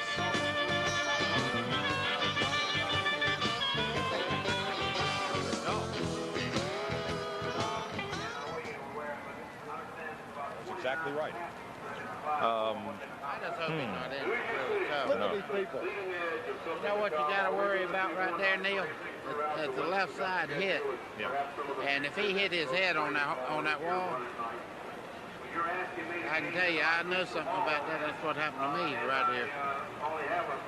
Glenn, does either Robert or Larry McReynolds get to victory lane? Oh, nobody from the team is here yet. Jeez. I wonder if they're going to take the record of victory lane. Okay. Among the most innovative in the world of motorsports, and you're to be congratulated for it. Continued success. Okay. I'm surprised. I bet you that they're taking the car to victory lane. Oh, look at the car on the flatbed. They're going to take it to victory lane on the flatbed. Taking it to victory lane, They are. They're taking it on the record of victory lane. Okay. Can we tape that? Because we're going to. Oh, they're cranking that helicopter up. Very shortly. Right now, we turn things back over to our No, they're not going to let him take it. They're running on around the other way now. That's where they were headed. I wonder. Maybe they're going to back it in. Yeah, it's going. It's going to victory lane. Humpy wouldn't miss a picture like that. You know what? They're crazy if they don't do this in all major speedways, though. Well, this is one of the few that can afford it, though. Yeah, $1.5 million. Hey, listen. These are about the only people that can afford it. He's going in victory lane with it. Hey, yeah, I love it. he paid for the lights tonight. You bet. Just give you.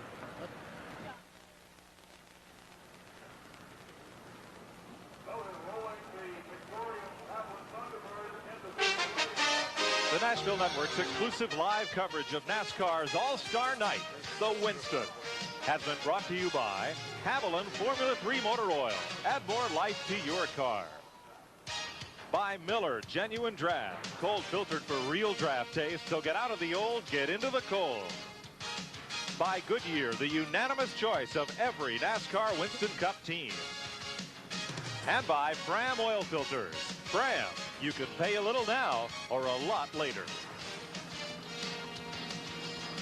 In 1976, when David Pearson won the Daytona 500 after a last lap crash with Richard Petty, they ran what was left of his car to victory lane. They did the same thing for Benny Parsons at Rockingham when they clinched the Winston Cup championship. And tonight, on the flatbed, Davey Allison's car is going to victory lane. Glenn? Well, Mike, you're seeing exactly what I'm seeing. They're unloading that beat and battered Ford Thunderbird up here in Victory Lane. I guess a car that's had that much success here, they weren't going to deny it one final trip to Victory Lane. Well, as Neil said, or as Randy said, all the word is good about Davey. We have latest word that he is on his way up here, but right now the car is receiving all the accolades. They're moving it in on the hoist. It's going to be here in Victory Lane waiting on Davey. I really hate to see that happen to that race car because it was really fantastic here, but I don't think we'll see it next week or anytime soon for that matter. Well, it's a $300,000 race car tonight. There's Robert Yates, the car owner. Robert Yates was telling him to take the car out of Victory Lane. He didn't want to drag it off. He's got to have mixed feelings. Let's have another look at what happened on the last lap on one hot night. Okay, Earnhardt pushed out a little bit, and Kyle went to the bottom. He ran him all the way down in the stay drive there, and they were very close getting into this corner. I don't think he touched him. He took a little air off the spoiler there. Neil coming down for the... And here we go. They come into the start-finish line. There was Davey getting to the inside. They clipped right across the start-finish line, and he just couldn't keep the car under him and turned it around and backed it up in the wall. And that was the hot Saturday night right there, one hot night with all the sparks. We'll take you down through the order of finish. Dale Earnhardt did not make it across the line, so Kyle Petty finishes second. Kenny Schrader, Ricky Rudd, Bill Elliott came up to fifth at the finish. Rusty Wallace, Alan Kulwicki, Ernie Irvin, Richard Petty, and Terry Labonte. Then Darrell Waltrip, Harry Gant, Jeff Bodine. Earnhardt awarded 14th as Michael Waltrip was 2 laps down, and Mark Martin further back. Dave Mader, there's Martin, and the 3 cars that finished this event in the garage area. They are going to conduct the Victory Lane ceremonies. Robert Yates is there representing the Texaco Haviland team. Glenn Jarrett's in the middle of that tumult somewhere. Tried to get the car in, and I guess they couldn't. It wouldn't roll in off the rollback truck. Unbelievable. Mike, it looked like the guy that stopped it. They were backing the car off the truck, and Robert Yates motioned for him to load it up and carry it on back down. Let's find out from Glenn Jarrett. We're standing by with Robert Yates, the team owner. First of all, we want to know, is Davey okay? Yeah, Davey's okay. It did knock him out, momentarily, but he says he's fine. He won. Who won the race? He, gave a big thumbs up when we told him he won. They're going to take him over to the hospital, and they've got a neck brace on him, but he says he feels okay. Everything's working all right. But they'll do all the scans and X-rays and try to get him ready for the 600. Well, the next order of things is to say congratulations on a great victory. Have you ever seen anything like that in all your years of racing? I've seen a lot of action, more than I like to see. That's a little bit more than I wanted to see. It's a little bit easier to take since we did win, but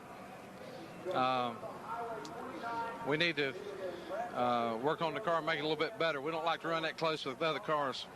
Well, what about poor old 007? Doesn't look like it'll be around for a while. Well, we've just built a brand new car at the shop, and same guys that built 007 built this car, and probably put some little new technology, little 92 stuff in it. Maybe it'll be better than 007. Well, thanks a lot, Robert. Congratulations again. These folks want to celebrate. Glenn, we're going to go down to the grandstand in a second, but Buddy Baker makes an interesting point. That race car had a chance to earn Robert and Davey an even bigger purse. Yeah, he's going for $1 million here in the World 600, and that was their trump card. That's their best race car, and also Davey Allison's injured a little bit, so that's a very, when he says mixed emotions, I know where he's coming from. Well, that's the Winston Million, any driver who wins 3 of the big 4. And Davey Allison has won 2 of them, Daytona and Talladega already. Let's go back down to the Speedway Club. T.G. Shepard, Katie Haas. Well, Mike, T.G., why don't we ask this crowd, did y'all have one hot night? I believe they did. This was a fantastic night, and there are still a whole lot of fans in the grandstand. Well, it was a historic night. Under the lights made it even more spectacular. It did look all the more awesome under the light. And another thing that I noticed tonight, a lot of people in the stands taking the pictures. It looked like fireworks going off constantly. So this was definitely I've been going to races freezing. 15 years. I've never been to one that's more exciting. I mean, the finish, I think, just says topped off the whole day. Well, TG, a whole lot of people enjoyed meeting you tonight. Well, I had a good time. I really did. I hope to do it again. Well, you will. And hopefully more under the lights right here at Charlotte Motor Speedway. We're hoping maybe we could get a little fireworks in there tonight. Oh, I can't wait to see that. Hopefully that will work. We're not sure. We're going to see. I don't know if they'll remember seeing them fireworks or not. Yeah, I would think we've seen plenty of fireworks tonight already. Mike, back to you. I think we have, Katie, and thanks to both of you for a great job running around there with the fans and giving us an extra special viewpoint of this event. You see these great lights around Charlotte Motor Speedway? Well, I promise you, nothing like this has ever been attempted, and we thought we'd give you a look inside how the lighting of Charlotte came to be. Joe Crookham and Myron Gordon's Musco Lighting Company have won Academy Awards and Emmys. They've lit the Super Bowl, the Statue of Liberty, and the baseball field and Field of Dreams, but no one had ever attempted a project like this. This would be the equivalent of about 10 or more Super Bowls simultaneously.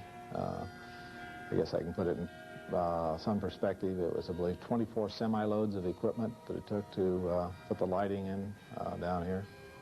And as far as total magnitude of the project, you know, there's more lights down here than there are street lights in our hometown of 10,000 people back in Iowa. The 2 million watts of light are produced by 1,200 fixtures. There's over 75 miles of wiring, 160 tons of steel, and they do this all with mirrors. 2 miles of mirrors, because Myron had to keep the lights out of the eyes of both the drivers and the spectators. You need to have light basically in the direction that you're looking. And for the drivers, that's one direction. For the spectators, for TV people, that's another direction. So the mirrors are designed to give very pinpoint lighting, very precise cutoff so that we can get light available for all those uses. The technology developed for the Charlotte Motor Speedway could end up being technology that affects roadways all over the country. Look at the grandstand here at Charlotte Motor Speedway. The people here still a bit stunned from this amazing finish, and they are not leaving. They're sitting here just kind of sharing the moment among themselves and talking about what happened, maybe about what might have happened if things had been different, and they have memories they'll keep for a long time. I think T.G. Shepard said it best right at the top of the telecast. He says, if you're not a race fan, in 4 hours you will be. Buddy? Well, all I got to say is I've been to many, many, many races in my lifetime, and I don't think I've ever seen anything as exciting as tonight's race. Now, for a fellow who climbed out of his car, kissed it, and jumped on top of winning the Daytona 500, that's something. Well, I tell you, what else could have happened? I mean, this was excitement. That's what the Winston is, excitement. Glenn Jarrett? Well, I have to go along with everything you guys are saying. I've been coming to races here at Charlotte Speedway for a long, long time. I've never seen a finish like that, never seen a spectacle like this. I have a feeling we're going to see a lot of races at night, particularly from Charlotte Motor Speedway. Randy? Well, this race was designed to do just what it did today, this evening. It's the thrill of victory for some. It's Davey Allison and their team, and the agony of defeat for others, and they proved it here tonight in Winston. Neil Bonnet? Mike, I tell you what, I think that the fans, the reason they're sitting there like they are right now is they wait and they keep thinking Davey Allison is going to come to victory lane. They want to see him come in victory lane, and we were just told that they took him out here in a helicopter to check him. They saw the helicopter leave a while ago, and everybody stood up and gave a big round of applause, and they weren't even sure he was in it. So I think everybody's shell-shocked. It was a heck of a darn race, I tell you. Davey has been transported to the hospital for observation, hopefully just as a precaution. He won't be going to victory lane. They'll have to give away all that money without him. But, fellas, maybe for the closing music of this, we got some neat music picked out, but maybe we ought to have Hammers Can't Touch This, because I don't think you could. I don't think you could do anything that could equal this. Well, the last time Davey Allison run a race car when he was hurt, he won the race at Wilkesboro, so he'll be here. He's a tough little fella, and all of us wish him a fast recovery and be out here next week with a chance to win. Neil, you think our heart could stand to do this again next year? I'm telling you what, it gets better and better, and I bet you the Yates bunch goes back to Bill's 008 to replace 007, and it'll probably as fast as this other one. Well, if you've never heard the superstition about racing at night under the full moon, it certainly gained all the credence it ever needed here tonight. One hot night in Charlotte certainly lived up to its billing as Davey Allison wins the Winston and $300,000. The car goes home in a basket. Kyle Petty is second, Ken Schrader is third, and they've still got a whole week to go racing here at Charlotte Motor Speedway. For Buddy Baker, Neil Bonnet, and the rest of our team, I'm Mike Joy. Good evening from Charlotte Motor Speedway.